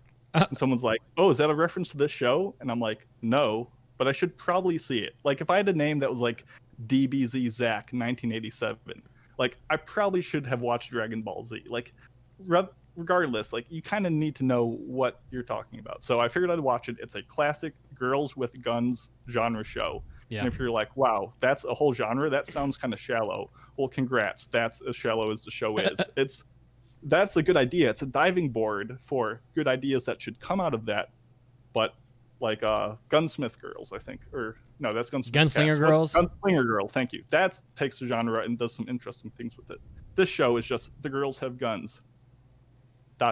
crickets in background. There's no realism. There's like these fantastical powers that come in. This easily could have been a single core show and been much better, but because it's 2 cores, it drags, and the vocals, both sub and dub, just were so monotone and flat, and it was, Mitz, you would have despised it. It was one of the grindiest shows ever. I haven't seen this show, but it's got the same director and a lot of the same staff as Noir, which I think is a notably better show, probably, just based on what I've heard. And it got advertised alongside, like, I think it was maybe advertised on the discs that had Noir on them, like if you rented them. Yeah, it's part of that trilogy that it's... Yeah. And I never watched this one, but I like Noir is pretty okay. I mean, it's got a great soundtrack, but... I will say the soundtrack of this, Yuki Kajura, is the best part about it. I got the soundtrack. Actually, that's the best part about the show. So listen to it. But like, this is one of those shows where like there's a standoff of 2 people with guns like held up to each other's head, and you're like, oh, what's gonna happen? How are they gonna get out of it? And then it's just the next scene is, oh, she's getting away, and it has the character running away. Like, did the person just wait? Like, show me how they got out of it. Don't just have a standoff and just end it with nothing. Like, come on. It was a rough show. So I don't recommend any of those 3. Mandy, what else have you been watching? Mason just assassinating. Die. Yeah, so the first one that I watched was one that was on my list for a long time, and it was called My Love Story, which I think a lot of people have talked about and recommended. And this one was the studio who adapted this was Madhouse from a manga, and I watched it on, ooh, was it Crunchyroll? Let me double check that before I give you the wrong place. I Well, believe it was Crunchyroll though. whilst you But look, I'm sorry, go ahead. yeah, so My Love Story was, man, it was so adorable. It's a story about a high school guy named Takeo, and he's a bit big for a high schooler. Like he's very tall, very muscular, and not like JoJo style. But he's just a really big guy, like far taller than a lot of the other kids. And so growing up, he was always kind of made fun of. All the kids used to call him ogre and were just really awful to him. So, but his best friend is named Makoto, and he is like your typical kind of bishi guy. He's just really beautiful, and all the girls would fall in love with him. So they tried to become friends with Taikeo to get to his best friend, and like try to get him to speak kindly of them. And then, but they would always talk really, like say really horrible things about Takeo behind his back. So Makoto would never like hook up with them because he's like a really good best friend. He's like, no, you don't ever speak ill of my friend. But they do come across a young girl from a different high school who's named Rinko, and she ends up showing some interest in Takeo. And Takeo at first is like, oh, she probably is just trying to get to my friend Makoto. I'll put in a good word for her. But because he's not used to that. And I think when I first watched it, when I was first watching it, I was scared because I thought this is really cute. But if the whole series, 24 episode series, is like this back and forth, like, oh, she of like Rinko being interested in Takeo, and then him thinking, oh, there's no way she would want to be with me. I was gonna be like, this is gonna get really tiresome after a while. But it isn't like that, and I was really surprised. It is about like an actual relationship, and it was really cute and adorable, and it kind of has like a sort of, it's by Madhouse, so it's not by Shaft, but for some reason the character designs kind of gave me a little bit of a March Comes In Like a Lion kind of feel to it. Like just the character designs themselves, like Rinko looks like she is kind of like in that kind of art style. But yeah, it was really adorable, and I definitely recommend checking that one out. It had a lot of really warm colors, a lot of really cool characters in there too that were really really sweet. I second that. I would say the coloring, definitely with that soft palette that's bright and colorful, reminds me of March Comes In Like a Lion, but because it's Madhouse and she just looks like a small Chihayafuru, like Yeah. I can't see it as someone else. And like the main guy kind of looks like obviously the guy from Chihaya as well. So it's good though. Definitely check it out, people, for good romance. Another one that I watched that I picked back up after putting on hold for a really long time was Maid Sama, because I was like on a desire for a bunch of shoujo, so I started going through all my shoujo lists. But this is one that I did read the entire manga for, and but it has been a really long time since I've read it, and and I put the anime on hold, I think just because something else came up that took my attention away, and I never went back to it for years. And so I was going through my list of stuff on Mount. I was like, you know what? I'm just going to finish this. And I watched it on Funimation, I think. No, I'm sorry, Netflix. I watched it on Netflix. And I watched it Japanese. I didn't watch dub. And it's all right. I think I would recommend the manga over the anime, because the anime ends very abruptly, where the manga goes a lot deeper into like an actual relationship. Speaking of like the manga I talked about earlier of shows where they don't hook up to the very end, this is one of them. Yeah, oh boy. And it was okay. This one is about a girl named Misaki who, like in school, she's a tough girl. She is always trying to get the guy, like she's I think head of the the school council, I think, and or like some kind of committee. I don't know how Japanese schools work. Honestly, but she's there to enforce rules, and she's always trying to get the guys to get in line. She's always yelling at them. They all think that she's just this big pain in the ass, and she wants everybody to take her seriously. But she has a part-time job working at a maid cafe, and so she keeps that a secret because she doesn't want anybody else to know that she has a lot of pride, and she doesn't want them to know that she works in like this role that is, typically seen as very subservient. And so, but this other guy named Takumi takes an interest in her, and he's such a shitbag. This guy, he's always he claims himself that he's just a stalker. He's always stalking her, but and always trying to help her out while also being incredibly snarky. But he starts going to see her at school, and she's worried, or start seeing her at work, and she's worried that he's gonna like tell everybody her secret, but he doesn't. And so they kind of end up having this friendship / romance where he knows her secret, and she's able to kind of confide in him, although she's always trying to push away his advances. And I think what I did find interesting about it is that Misaki always comes up to a lot of characters that are very, very sexist.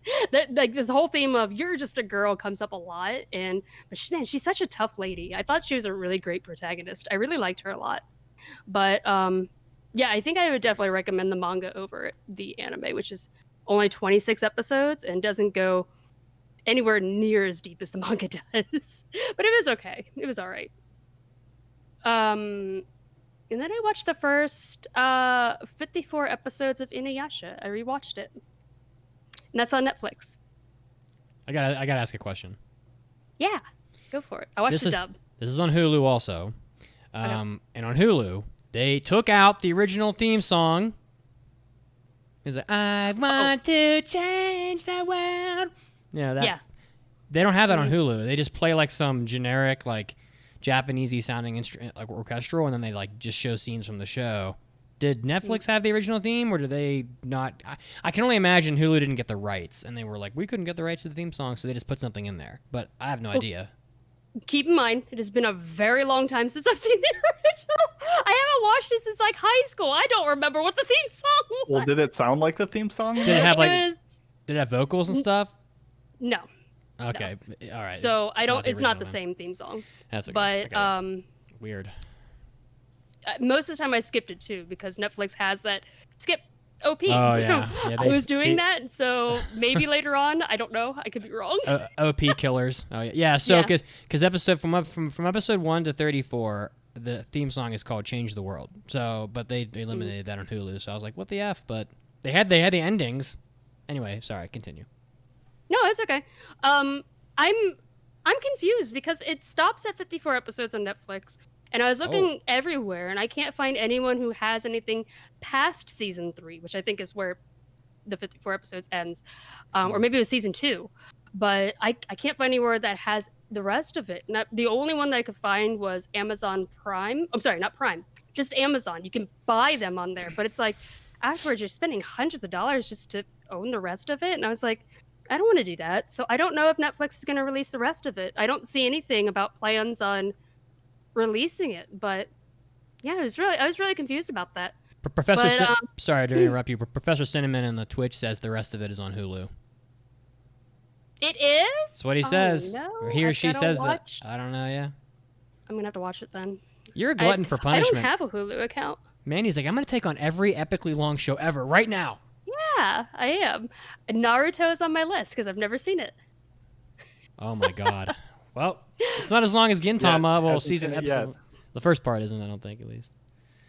Yeah, but man, I don't remember because it's been so long since I've seen it. I did not remember how much I hated Inuyasha. Not the series, the character. Aww. God, I hate him. He's angsty. It could also and just be so much angst. He's so angsty and he just doesn't get it. He just doesn't get it. He's dumb as hell. And by the way, I'm sorry, I misspoke. Naruto is way longer than Gintama, but Is it? I Well, thought it this. was only 300 something. Oh, maybe. See. Yeah, that's maybe OG, but once you get to like Shippuden and other stuff. Right. Yeah, it's like 800 episodes or something insane. So. Right. No. Yeah. I do like a lot of the other characters though, a lot. And I mean, Inuyasha's growing on me. He's okay. He's getting better. But for a while I was like, God, this guy is so annoying. But man, Sesshomaru, still my Sephiroth boy. I have a theme going on. I love it. Yeah, Kagome deserves better, to be honest. She's so good and cute too, and I don't know, she's just good. And Inuyasha is such a, what is the word? How do I? He just doesn't get it. Like, it's so obvious that she likes him, but he's just, he just doesn't get it. I've only watched like maybe 60 episodes of that, so I know they kiss in one of the movies, so I'm guessing something will happen, but I don't know. It's Rumiko Takahashi. Spoiler. Flip table. Oh, yeah.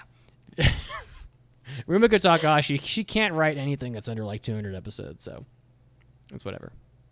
Yeah. What's his name? Mitoku? Wind tunnel guy? Yeah. What a dirtbag, but he's hilarious. He is, yeah.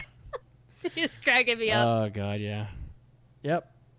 You're going to have to watch Slam Dunk at some point. I've read a lot of Slam Dunk. But It's another very long shonen. So. it is. No, I it's think not I think it's only like 75 or something. I think it's like really fast. Yeah, I think it's like 103 or something. But yeah, you'll get through it. Yeah, I can get through that really fast if it's only like 75. I'll look up how many episodes it is.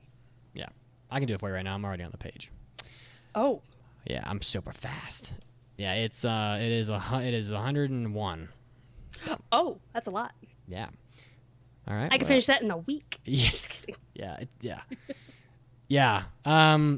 Okay. Well. I don't know what to ask. I don't know. Like, I feel like I should ask questions about Inuyasha. Inuyasha. I don't know how you feel about like how good it is or whatever, but I feel like it's one of those shows where the story can be condensed into like maybe, I don't even know. It's like you basically waste a lot of time. You watch a lot of stuff that doesn't really add much to anything, and then you get some story. And then there's like another 10 episodes of just like random crazy things. Just a slog. It is. It's long. I mean, yeah, it's long. Yeah. Kagome goes home and just angry all the time, and I'm like, girl, just stay home. Don't worry about it. How many breakups? How many breakups do you have to have? I'm like, girl, just stay home. Don't worry about him. Don't worry about the past. Yeah. Oh yeah. Focus on yourself. It's probably like symbolic somehow. Like, just I'm sure. focus on the future and don't worry. Don't get so stuck in the past, but you just can't let it go. About these dumb dog boys, man. Woof. All right. Big woof. Big woof. Big Wan. Okay. With that, I'll run through my last couple.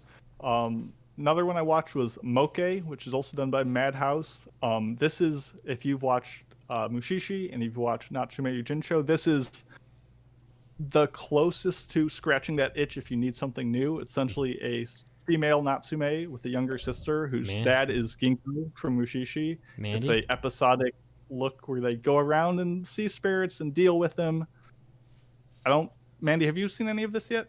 No. It definitely doesn't look as good as those shows. It's kind of a bland show visually. The audio is a little sharp at times, so it doesn't have that relaxing, sauntering smoothness that the other shows do. But it ends up being better than I think at the end of every episode. The episode starts, I'm like, it's not quite my thing, but by the end, I'm like, you know what? It wasn't too bad. So I don't highly recommend it, but if you really need something to scratch that itch, I would recommend it. The next are a bunch of, to contrast Mandi, short movies that I've watched. First up is Flavors of Youth, which is on Netflix, and I found it just talking with some of the guys before a manga club one day, and we were just seeing what was on Netflix, and they said this movie is Shiki Orori. I've messed it up. Flavors of Youth, you know what it is. And it's only an hour long, so I figured I'd give it a shot. It's a series of 3 shorts with Makoto Shinkai level backgrounds about different stories throughout China. There's one about rice noodles, which is literally just food porn constantly and talks about the relationship that one has with food and the memories it has.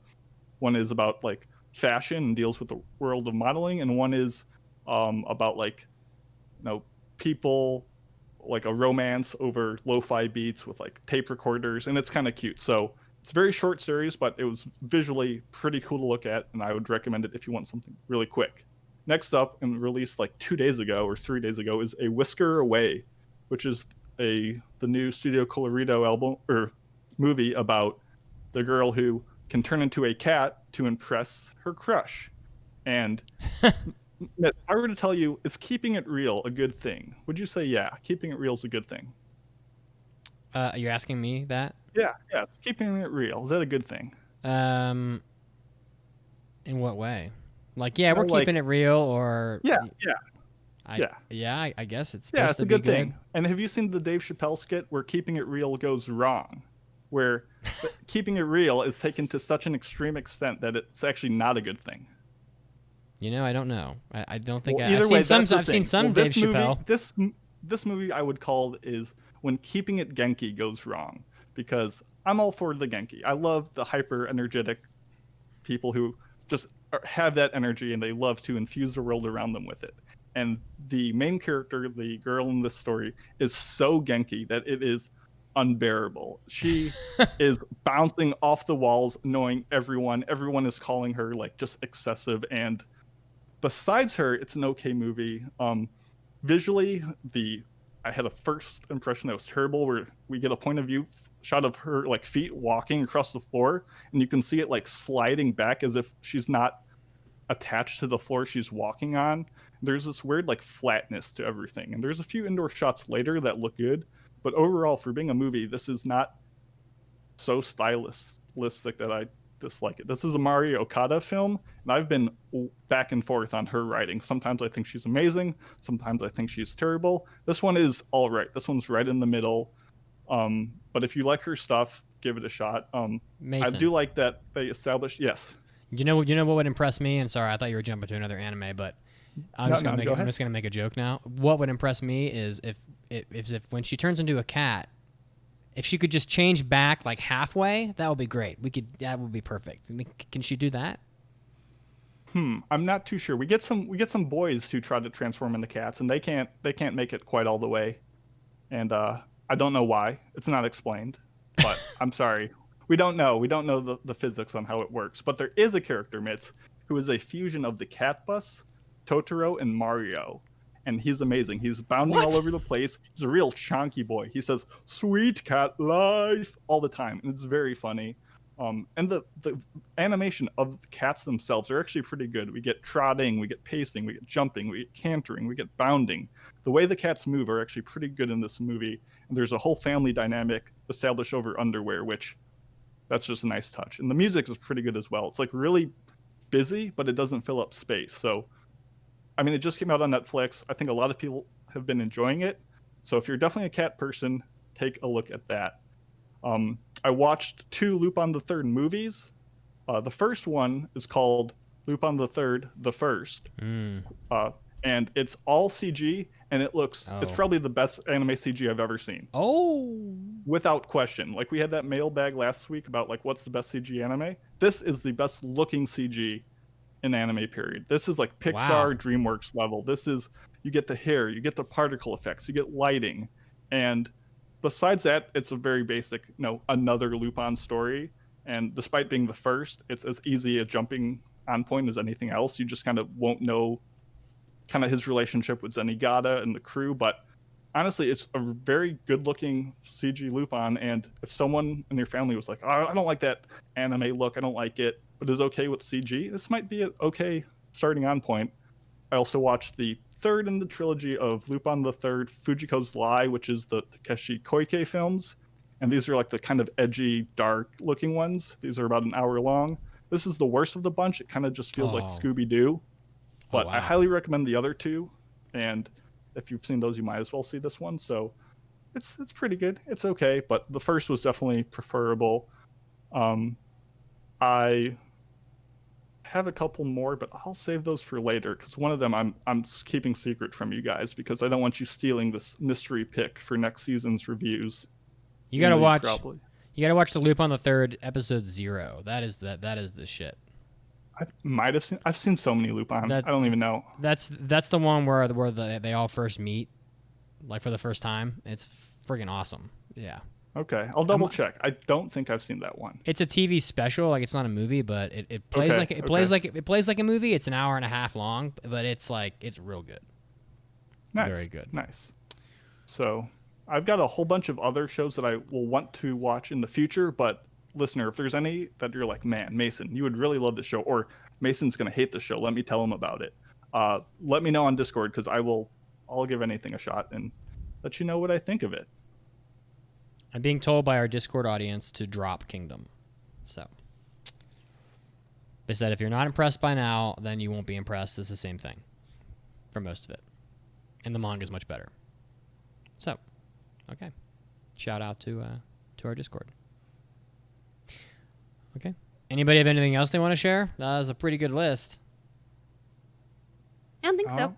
I'm going to finish Yu Yu Hakusho, and I don't know what I'm going to watch next. I'm going to finish up the seasonals as well.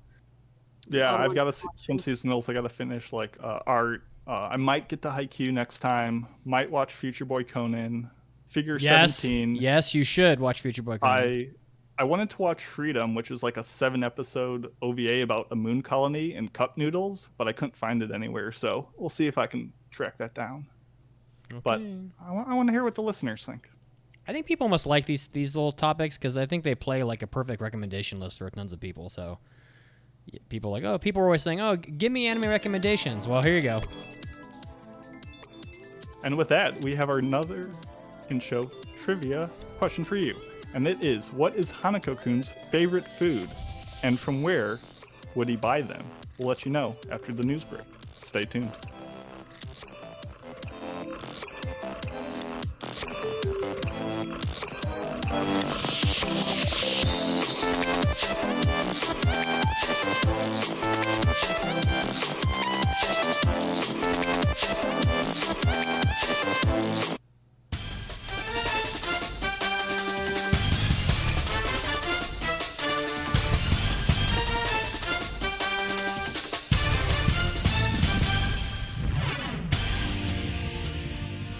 Hey, Anime Addicts, Mitsuki's back, and I'm bringing you your next anime news break. So get ready with, more new anime announcements. The anime that recently came out, My Next Life as a Villainess, All Routes Lead to Doom, is getting a second season. And we know this because the first season ended with the second season announcement, which is going to be coming out in 2021. So if you're a fan of that anime, you have something to look forward to next year. Synopsis: most people would prefer being a protagonist of a world full of adventure, be it a game or another world. Unfortunately, a certain girl is not so lucky.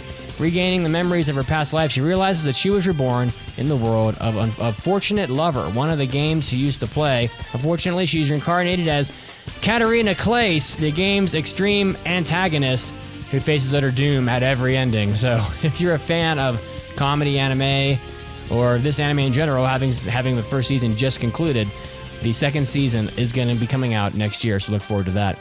Next up, we have something that is not a new anime announcement. Nominees have been chosen for Reader's Choice in the Tsugi Nikuru Manga 2020 Awards. So if you're a fan of manga, this kind of reads as a recommendation list for you to things that you should check out.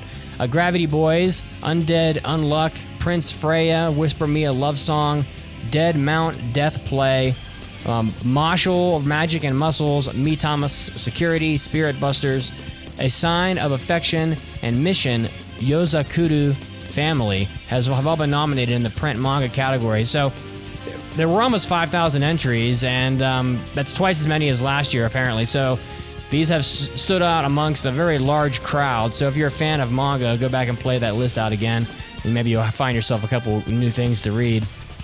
Next up, Netflix is going to be releasing Black Clover to one of the most populous countries in the world, India, on June 30th. It's been a while, but they're finally getting Black Clover. Netflix India describes the story as two orphans raised as brothers become rivals as they vie for the title of Wizard King. And we all know it as the anime where the character screams a lot. But, this came out in Japan in October 2017, but it's finally coming to India, which has over 1 billion people in it. So it's a good opportunity for anime to be reaching another huge chunk of people in the world. So that's pretty exciting and good for Black Clover and fans of that series. And next up, of course, we have our final news story, and a manga is being canceled. World End Heroes, the manga is being canceled due to the game ending its service. So Kodansha's Shonen Magazine Edge announced that they were going to be terminating this Square Enix related manga because the game is ending its service. And so Kodansha is also ending the manga's adaptation of the service, which kind of makes sense. The game launched in Japan in November 2018. It was a simulation-style RPG. Guessing it might not have done all that well, considering it only lasted, well, less than 2 years, which is not very long. So it's going to end service on October 20th, but it's going to still be available to play offline after that date. So if you want to play it offline, you can still do that. So if you were a fan of that game, well, look forward to maybe more games like it coming out in the future. But until then, enjoy the manga, which is coming to an end sometime pretty soon. This is Mitsuki, and this was your anime news break. And now, time to get back to the podcast right now.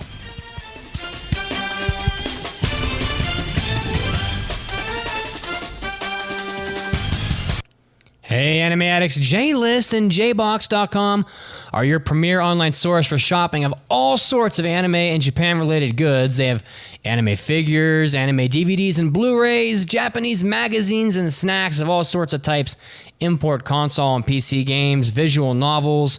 They even have Japanese language study materials for those of you that are trying to learn Japanese. And that just is the tip of the iceberg because there's so much more other goods over at JList and JBox.com that I have enjoyed, and I'm sure you will too. Now, JList and JBox.com have been supporting this podcast for over 5 years now, and I think that their loyalty to us deserves your attention and your appreciation. So head over to JList or JBox.com, the non-adult mirror site, and show them some love by finding yourself some exciting and fun anime or Japan-related merchandise. You won't be disappointed, and you'll be supporting the podcast as well. Hey, Steve Bloom here, voice of Spike Spiegel, Vincent Valentine, Leron from Gurren Lagann, Guillerman from Digimon, and a bunch of other crap. And I am a total anime addict, dude. Tune in, or else.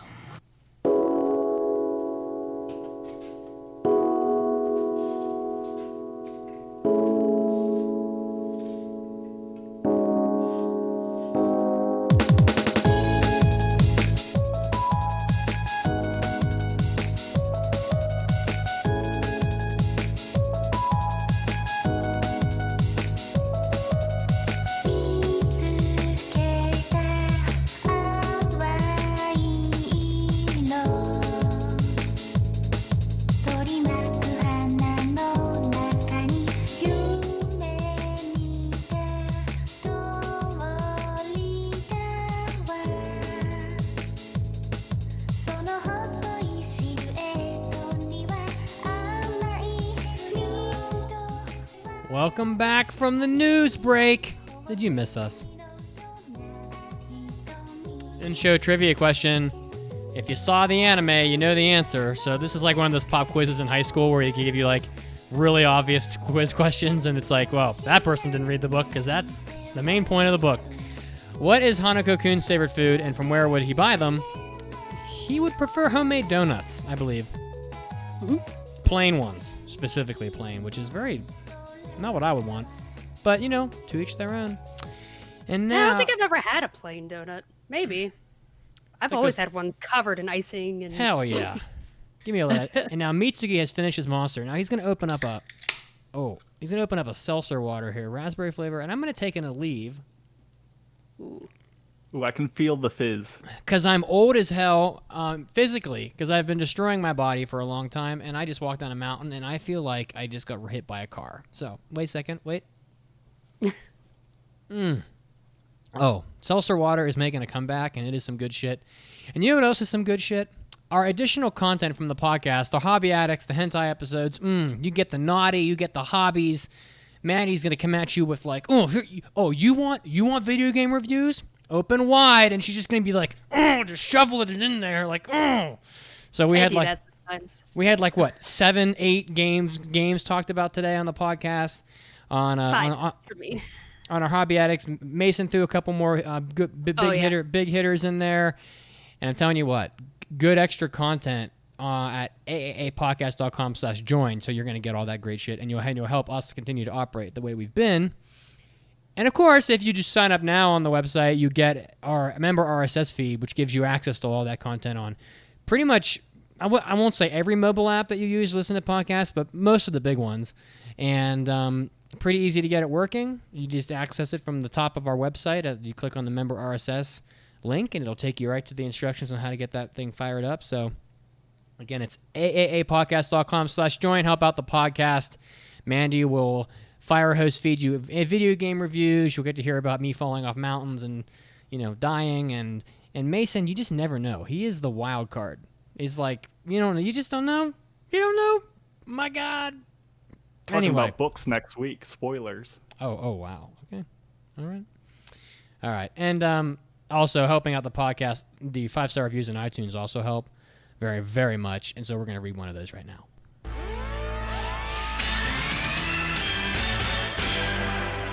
It's time for iTunes review. This one comes from Chip the Ripper. Interesting. Hello, my name is Chip, and I'm an anime addict. I've been a long-time listener, and when you guys called out for more reviews, which we still are, by the way, I knew I had to answer the call. Well, thank you very much. This ragtag group of outlaws and poets will bring countless hours of entertainment if you give them a listen. Mitz, thank you very much for creating this podcast every week for a decade, man. That's an incredible accomplishment. Keep up the good work. My beautiful anime peddling renegades, 5 out of 5. The perfect podcast. Well, thank you very much, Chip the Ripper. And again, we are still somewhat low on 5-star reviews. I think there's not really all that much in the not very many bullets in the chamber, so to speak. You probably got like maybe 5 more to go through. So if you guys want to help us out, and you can help us out in other ways. You don't have to give us money if you don't want to. Like if you're just like, money's a little tight, maybe you just write a 5-star review. We still love you.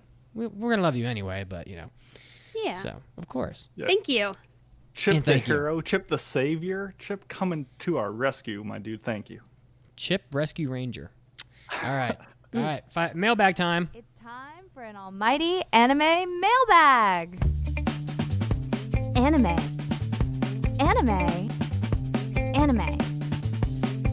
Mailbag. Bag. So some good fizzy stuff. Our first mailbag comes from Yotaru Vegeta, who writes, I have a would you rather for you. One day, you wake up and someone says to you, it's finally time to go beyond the wall. Would you rather wake up in the house from the Promised Neverland or Wall Maria from Attack on Titan? I said, if I get to use 3D maneuver gear, put me in Titan territory. I got that. That'll be at least a fun way to go down swinging. That's true. I said also Attack on Titan because if I was to be my age in Promised Neverland and still alive, I would assume I'm one of the mothers. And I was like, nope, I'd rather have a fighting chance. No, I'm not about that life. It's kind of hard to answer because I've never really seen what's beyond the wall in Promised Neverland, but I know what's kind of beyond the wall in Attack on Titan. It's not real good. So, but I guess my thought was, very ignorantly, I haven't read the manga of Promised Neverland, but I'm guessing if like a bunch of toddlers and elementary schoolers are going to do it, then they're probably going to have somewhat level of survival. And if a little kid can do it, then maybe I'll live at least. I don't know. Maybe not. Maybe I'll be like food for someone. I'm going to be food no matter what. Like, I'm either going to get eaten by a giant 14-foot Titan with no genitals, which is always fun, or I'm gonna get eaten like a corn cob by some demon. So life just sucks. I don't know. Classic case of the devil is better than the one that you don't. Yeah, pretty much. And Mandy, why don't you take the next one? Me? Okay. The next one is from Dalriadan Despot. I don't know how you pronounce that. I think that was quite. I think you did quite well. Oh, well, thank you. And they say, hi, AAA crew. Years ago, I stopped watching Bleach around episode 150, mostly due to finding out there was no ending. But now that I hear it's coming back, do you think it's worth continuing? I like shonen, but I'm worried Bleach has not aged well. Thanks.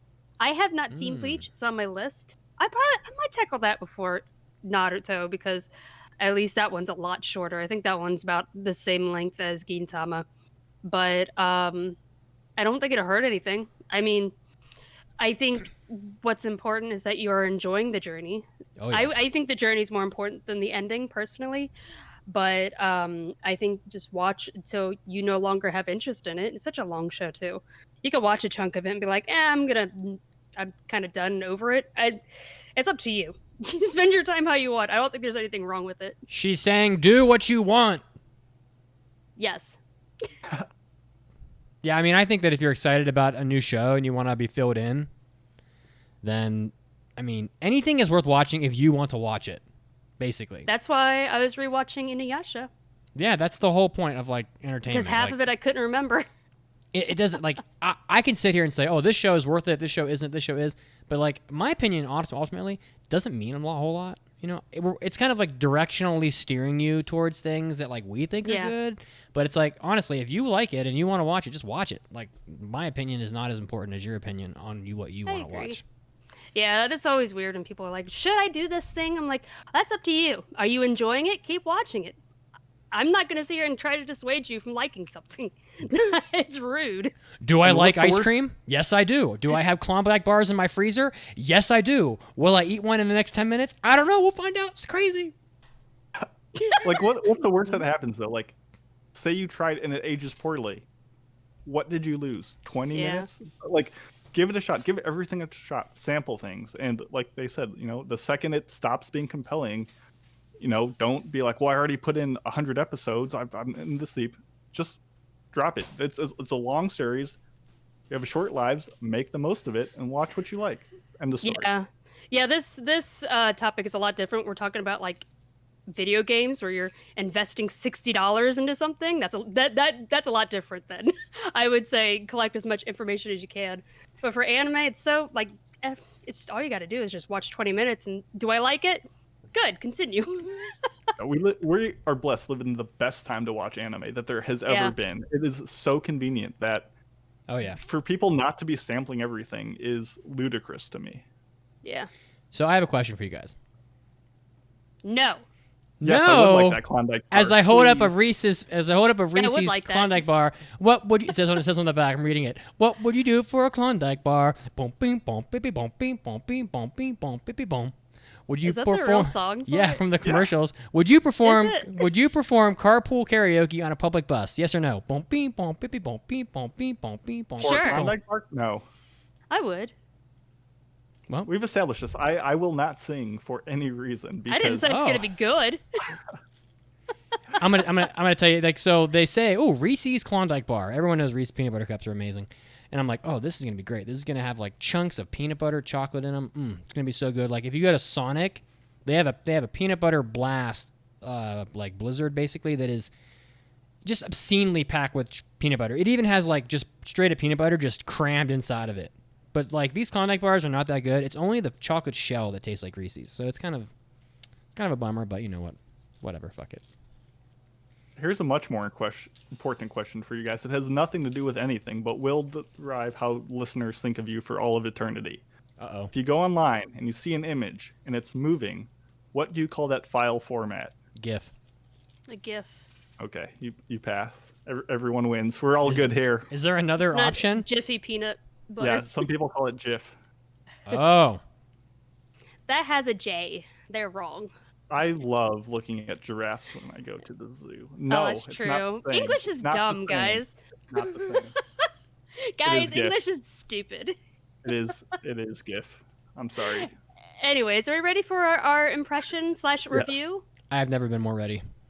Alrighty, so this one is Toilet Bound Hanko Kun, which was one of my picks from the winter season, which was episode 508, was my impression on it. I also did it for a Manga Minute a long time ago. I don't remember when. It was like way before the anime was announced, I think. But yeah, it's I think also on our list from Manga Club, but I could be wrong. And you can watch it on Hulu and Funimation. Is it not on Crunchyroll? I did not think so. I watched it on Hulu. Maybe I did watch it on Funimation then. I apologize. I don't remember. But the anime was adapted by Studio Lerche.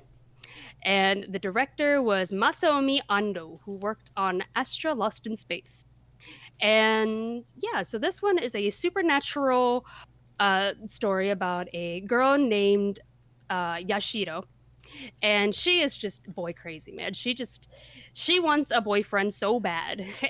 But she also has a lot of she's very self-conscious about her body, specifically her legs. And Little daikon. little daikon legs. She's adorable too. I love her little skull bow. But yeah, so we've seen this happen in Japanese media all the time, all the different kind of seven wonders of schools and all of these different kind of supernatural stories. And we've seen Hanako-san come up in media before. And it's this tale of a bathroom stall that is haunted by a little girl. And if you go in there and ask Hanako for a wish, then she may grant your wish. And so she hears this rumor and is like, I'm gonna go and wish for a boyfriend. So an immaculate poop. Yes, offer my poop or my wish. No, but and then she goes to this bathroom and finds out that she does come face to face with Hanako, but it's not the Hanako that she expected from Legends. It is a little boy named. Sorry, not little boy. It's about the same age as her, so probably teenage-ish. But a boy named Hanako-Kun. And he's a lot different than she imagined. He's very silly, ridiculous. But he also offers to help her. And through events sort of like Noragami style, she ends up being tied to the spirit realm and becomes his apprentice. And through there, we end up meeting a bunch of different a bunch of other kinds of wonders in the school and a bunch of other kind of mythological beings. And yeah, so that's the total gist of it. Let's go into our expectations going in. That was a great synopsis, by the way. I tried my best. I had a few hiccups. I have a lot of hiccups. Guys, I'm really bad at speaking. I'm trying, though. I'm trying to get over the whole thing. It's hard. It's gonna take a few years. What? Expectations. I mean, I don't have a lot. I think I got some tidbits. I think Mason told me like, oh, you want a big plot line? Well, you won't be happy next week either, something like that. So I kind of figured that. I was like, okay, well, I think people liked it. Like, I think the news, the vibe surrounding the anime was generally good, I would say. That's about it. But again, I'm not really doing much research before I watch them. I kind of like it that way. I kind of want to be surprised, I guess. Yeah, I would agree that's the best way to go into most shows. That's probably why I try not to give a full synopsis of my thoughts on the show when we do what have we been watching. I'm just kind of like, it's good, check it out, go in kind of blind. I kind of had heard about the manga before, not about so much the contents within it. I think, though, the legend of Hanako of the Toilet, which is very well known in Japanese culture. I mean, it shows up in video games like Astral Chain. It shows up in other shows as references. If someone in Japan saw the title Toilet Bound Hanko Kun, they would know kind of what the allusion is to. And I think a lot of people going into it would kind of have the same kind of notions that our main character goes into the bathroom with, and kind of also be as stunned as she was. So I think there's kind of an inherent knowledge of what they're going into lore-wise, but maybe not what it's going to deliver. So I went in mostly blind to the plot and stuff. Yeah, I read the first volume of the manga, so I kind of knew what I was getting into. The manga had a really interesting art style, so I was curious to see how well they're going to adapt that. And I was very pleasantly surprised by the trailer that I saw for it. I was like, this looks very interesting. And so I was excited to give it a shot. And I'm such a sucker for mysteries, and especially supernatural ones. If you look through my list of all my favorites, I love that kind of stuff. So I'm a big sucker for them. So I was excited to watch it and see what this one was like. And with that, we'll go into our spoiler-free recommendations. I guess we can go in the same order. Yeah. Did I go first last After time? you. Oh, Yes. wow. I thought that was it. You're just like, Sorry, yeah, I'm still check it out. basking in the glow of my Klondike bar. Which, by the way, have you ever eaten a food and you're like, and you look at it and you say, this is a lot smaller than I remember. Like, I used to grow up on Chewy bars, for example, like in my neighbor's house, and like nowadays Chewy bars, they either look very small because I'm a larger human than I was when I was 10 or whatever, or they are just smaller. That's how I feel about Klondike bars. They are not substantial. I don't know. That does not even require an answer. Toilet Bound Hanko Kun, I was kind of pleasantly surprised by it. I think that the art in it is the shining light of the anime. It looks very nice, for sure. I think that there's absolutely an audience for this anime. I think that if you watch an episode or two of it and you don't like it, you probably won't like the rest. But I think that there are probably a lot of people, more people than not, will probably find something enjoyable in it. So on the whole, I would say it's recommendable. I don't know if it's recommendable for everybody. But yeah, I was kind of pleasantly surprised. And if you like sort of like apparitions and maybe like ghost stories, mythologies, stuff like that, you will probably enjoy this quite a bit. I think the animation in it is kind of lacking, but they kind of deliver it in a way that I don't think really drag the show down much. But overall, I think it's probably recommendable. Yeah. Regardless of the substance of this show has so much style. I recommend everyone watch at least an episode just for the visuals alone. I mean, I'd be watching this in the kitchen while I'm making dinner, and my mom and brother would walk by and just be like, well, what's this? This looks really good. This looks really cool. Like, it visually is such an astounding presentation.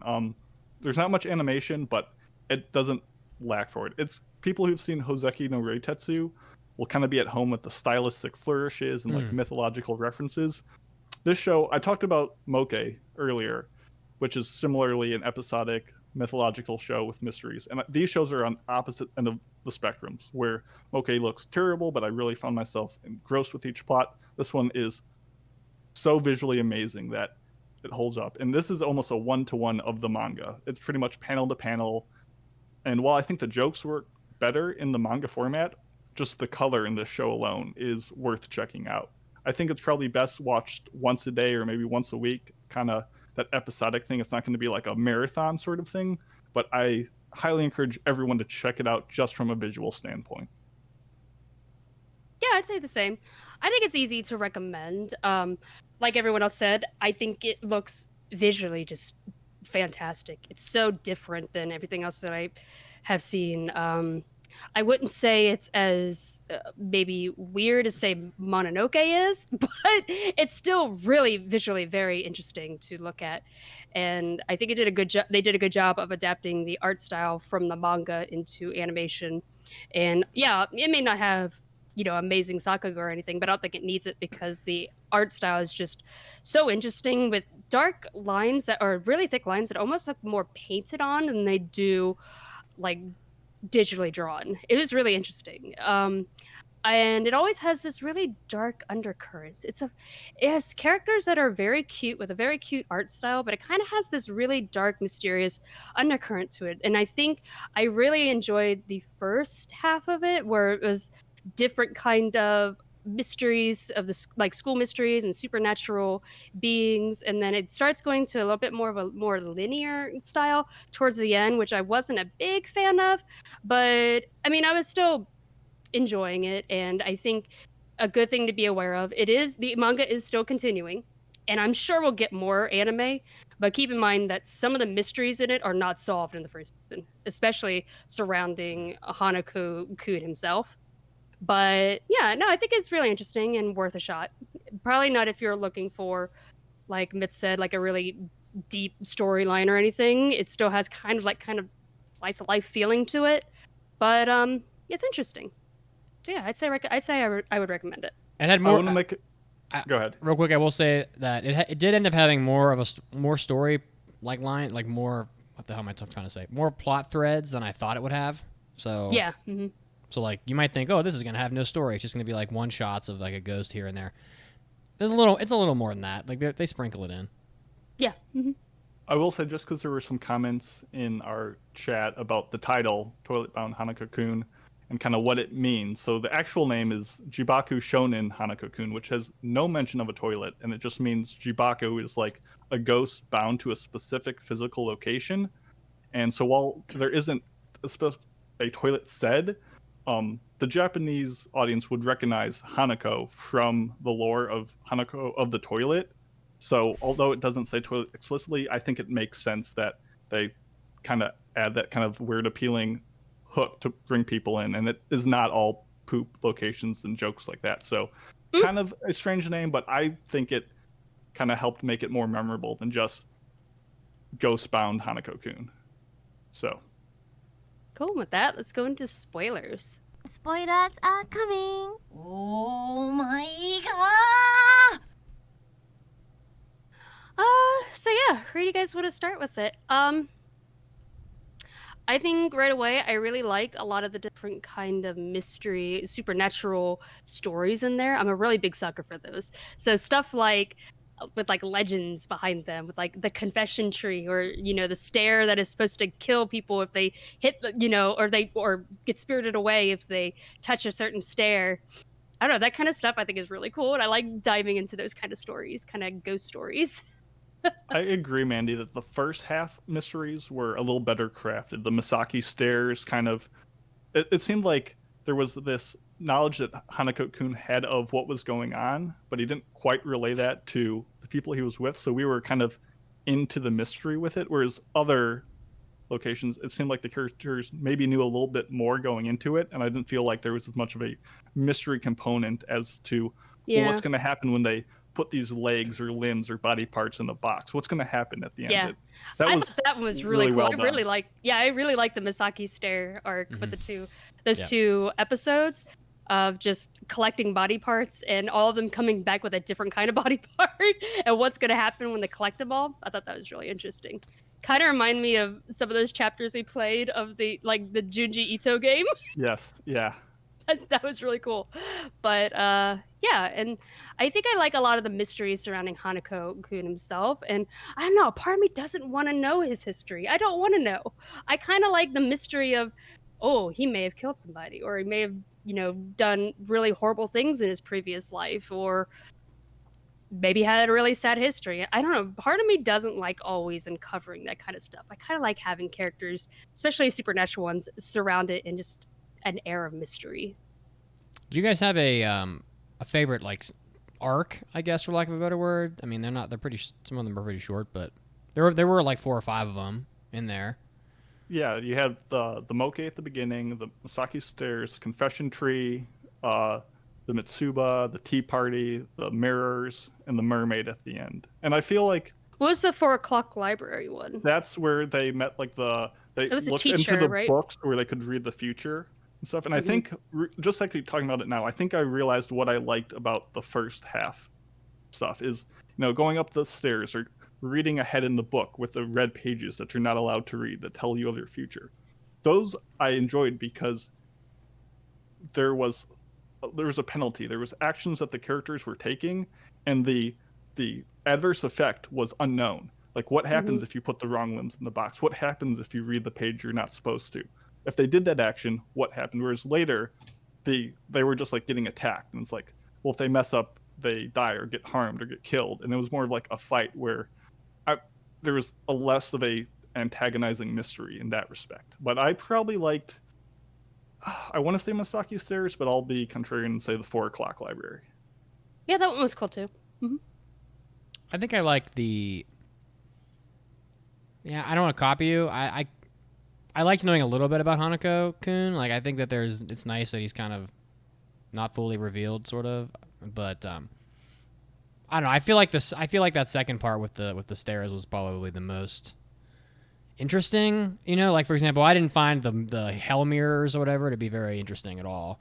Yeah, I was kind of tuned out for that. Yeah, me too. And I was kind of bummed out that it was a 2-parter, because I think when I got to it, I was like, "Oh, a 2-parter! Like, it's gonna be epic or something." But at least that's how they have them titled on Hulu. But yeah, I thought that because there's I feel like maybe there was more of a horror element maybe in the Misaki Stairs one, and it was a little more in like I don't want to say action packed. That's not really a way to describe this anime, sort of, but I will say it anyway. It was a little more action packed than the others, where it was more kinetic. Like they're doing things, and there's like a threat of danger, and but I mean, I don't know. You can't really go wrong, really, because the anime just looks great the whole time. I'm really impressed how the anime. It's like almost not animated in some spots, like it is, but it isn't. Like they do the picture-in-picture like manga panel looking thing, and they'll kind of like have them kind of scoot across the screen, and I'm making it sound worse than it is, but like it's just impressive how I didn't feel disrupted by it at all, like at any point. Anyway, I'm moving on. Didn't let Mandi answer. Oh, no, that's okay. No, I was gonna say Misaki Stairs is probably my favorite kind of mystery story, but I also like the 4 o'clock library one. I thought that was really cool. And going back to what Mandi said about the final secrets or final history of Hanako not being revealed, I think I wasn't upset about that either, because that's kind of like the bottom layer plot that like strings the entire season together, and it's kind of the spine, the through line that makes one episode not feel that disconnected from the earlier one. But that's not what I was saying. I wasn't like, oh, I'm not feeling this show, but I guess I'll watch one more to see why Hanako became how he did. It was more like that was just a side effect. So for that to not get quite revealed at the end, but teased in maybe a second season, I was a little bummed that they didn't say it, but I feel like I got enough where I wasn't like, oh man, this ruins, like in the Hidoro thing where it's like I need more of a closing Yeah. moment. Yeah, I think the part that I was a little bit disappointed with was when we started getting into the broadcasting club. I think I liked everything before their introduction. I don't know, maybe there's something about them that just kind of I'm trying to figure out why I didn't like them so much. And the introduction of what's his name? Not Tsukasa. Is the cat boy? Maybe it is Tsukasa. Guy with the No, I was talking about Hanako's brother. Since what is it? Yeah. It's Tsukasa. Sorry. Oh, it's Tsukasa. Okay, wow, I was way off. Yeah, I think that's where it started feeling a little bit less like kind of like a supernatural mystery horror, and felt more maybe shonen. Maybe, I don't know. But yeah, there was something about just their introduction and started feeling like we were getting away from all of like the interesting mysteries and more into like a linear story, and I was a little bit disappointed with it, but it still kept my attention though. Like I wasn't so upset that I wanted to drop it. Like I was still enjoying myself though. I don't know. And I was also like, when I first started watching it, I thought this is going to be a very wholesome show, because Hanako-Kun himself says, I'm a very wholesome boy. And I thought, like, the very first episode about him making Nene or Yashiro realize that she didn't really love any of these guys that she desperately wanted to be boyfriends with, or to have as her boyfriend, and maybe she should have a little bit more confidence in herself. I thought that was really cute and wholesome. And then towards the middle, it was no longer wholesome. It had some really dark stuff going on. Yeah, I mean, definitely there's did. a darkness and like a sexuality that's like kind of prevalent. Like even in the OP where you get like the shadow, which is his brother revealed, like kind of like wrapping his arms around him. Like there's definitely a component of that the show doesn't shy away from. And I thought that was well executed. Mm-hmm. Kind of going back. Sorry, go ahead.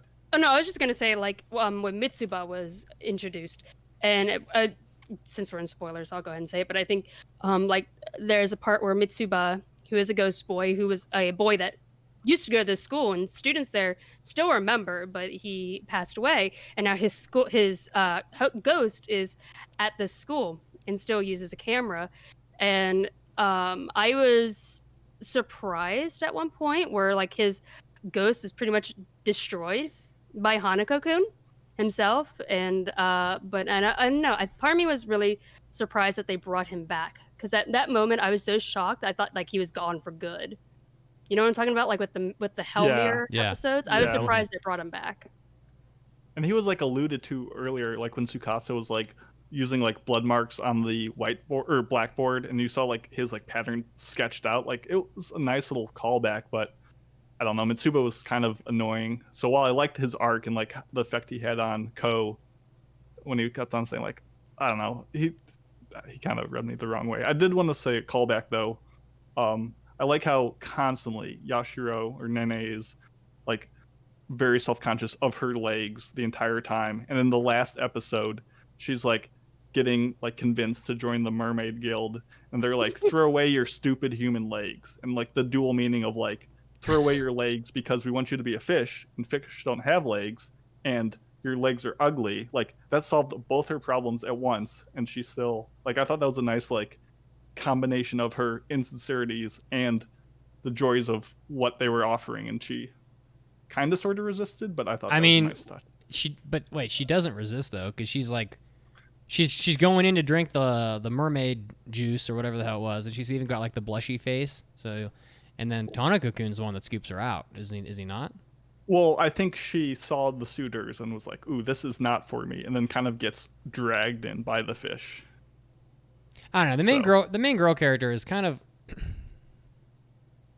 She's very like ditzy. She's just kind of like going along with the flow. Like, I don't know. I mean, it's like the very first episode when is it the first episode or the second episode where she is like gonna get eaten by a giant fish monster? The first one. But like, didn't you learn your lesson? Like, they're not helping you out here. Like, you know, the fish do not want you. They want to eat you or kill you or something. So, I don't know. Lesson not learned, I think. But yeah, she's just kind of like going along with the flow. I don't know. But her hair looks like a daikon. First of all, I don't think her legs look like a daikon. Her hair does. She has that two-tone. She has the Senku from Dr. Stone hair, except it's not quite as obvious. I mean, Senku's hair is like straight up green and white, and her hair is like pink and white, or pink and green. But I don't know. Daikon is a little rough. No one likes daikons. They're not good.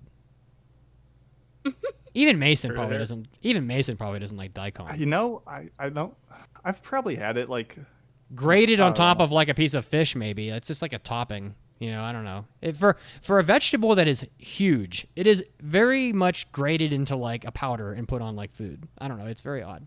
Like you would never run out of it. Nene is adorable. Yeah, I think Toad's she's adorable.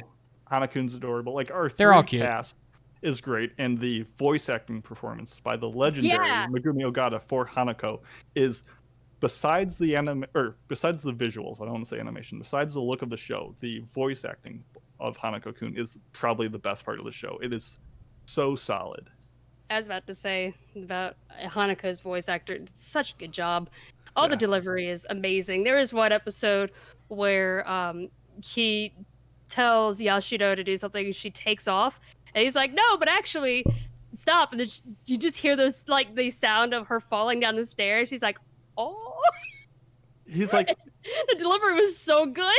He's funny. He's childish, but he's, like, sinister. He's knowledgeable. Mm-hmm. Like, he encompasses so many things very naturally. It's not like a sudden, this is my serious voice, and this is my quirky, funny voice. Like, it blends so close to one another, and it's very well done. Yeah, I really like his constant, like, mischievous... kind of personality, and but he's also very playful, but you can also tell there's a very sinister side to him. And man, I thought Hanako-Kun was such a cool character. What is this character model that do you guys know who Raido Kuzunoha is? No.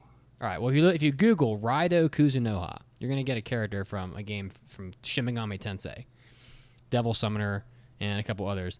And he is dressed exactly like Hanako. And I don't know what this... I would like someone to tell me what this is. It's not like it's unique just to them. But, like... it's in the same way that, like... Hanako looks a little like Boogie Pop, sort of, with the hat and the... He looks like it's like a 1940s police officer or something. Help me out with this. I don't know if you... it's a bit more of like a military flair. Yeah. Sorry, I mean, I will put this into our war room chat, so you can just at least have like the image search to reference. But Hanako looks a lot like Raido Kuzunoha, minus the gun and the vials full of monsters and stuff like that. But I just don't know what like style this is, but I see it all the time, and I don't know what it is exactly. It's not Shinsengumi, you know. It's not old enough. I don't know, but I mean, I think it's just based that, you know, the male uniform in Japan is based off military stuff, and since he is older than the other students, his military inspiration would have been more, I think, pronounced and dramatic, which is what we see. Okay, I'll buy And it. That's my no knowledge. I mean, I think it looks good. I think the black Yeah. and the red, Oh, and yeah. all the character designs pop. And I think that's why the animation isn't a problem, because there's so much detail in every shot that if they were moving around, your eyes wouldn't really focus, and Well, you can really soak in all the details. And there's constantly little special effects, bleeps and bloops. Like there's a lot being thrown at you that I think having these characters move might have been a little too noisy. also like the effects they do, like the picture-in-picture effects and the manga-like effects and all that. Like they very much commit to it from end to end. So it isn't like it to the extent that it looks like it's almost like they were intentionally under-animating it in a way. I feel like, and so like I said before, it never really bothered me at all. You know, if it didn't have all of those different sorts of approaches to the styling of the show, I think that it would have been very obvious that, you know, this was not super well animated. But like, I don't think it really did, in a way that most anime can't claim. I don't think that it really deterred me from like enjoying the way it looked. So can't really complain about it. The opening theme song, however, it was I hated it. Yeah, it was the like OP just was so unremarkable. It was so just noise. It was just loud. Like I was very offended by it. And going off that, the show had so much like sound effects and stuff going on. There wasn't much room for music. So I think the music was all fitting, and there was like, you know, the chilling wails for suspense. There was the bouncy, squeaky clips for comedy, but they were all like mood pieces. There would be no one would buy the soundtrack to this and listen to the musical pieces. It's all just there to serve what the show is expressing at the time, which is fine, but not like you said, musically, it's not a listenable experience. I thought some of the background music was pretty it fit really well with the atmosphere. It had a very dark, sinister feel to it. I liked it a lot. Yeah, if it had saying, I would never go back and listen to the music from this. It didn't. It was very much written for the scene, and that's the only intention to have it listen. But yeah, this is the definition of a moving manga anime. This is scene for scene, shot for shot. Very much, I would read the manga alongside watching some episodes, and you could point to every single thing that they took from it, and I think it worked well. Okay, I don't have. Were there any other characters you guys enjoyed? Yeah, I mean, I think 80% of the content is with the same like 3 characters, so I don't really have. I mean, besides Mitsuba, I enjoyed most of the others. I liked the librarian, Tsuchigo Mori or something. I liked the older brother, Minato Teru. Like, they were just fine characters that, you know, didn't have to be splendid. It's very much like an Eizouken situation where the core 3 are so solid that everyone rotating around them didn't have to stun me. I think I liked pretty much everyone except, I don't know, there's something about the broadcasting club that I was like, I don't really get a good feel of what they're trying to do yet. It just feels like, Tsukasa's just there to be evil just because.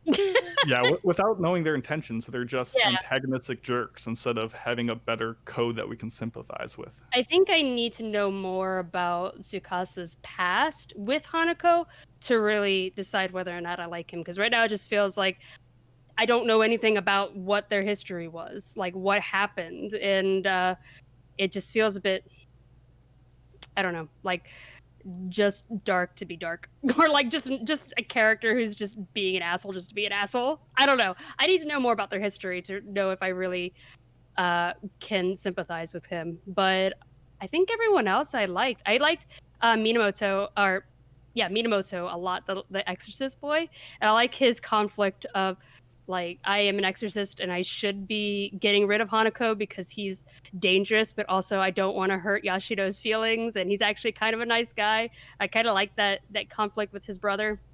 Sorry. I was going to say, I agree, but I think, like with other things, we just need a little bit more of conclusion to his arc. I feel like he has the right line of thought, but he hasn't been forced to make that big decision yet, and I think that will be a rewarding payoff. Do you think this game's going to get a second season?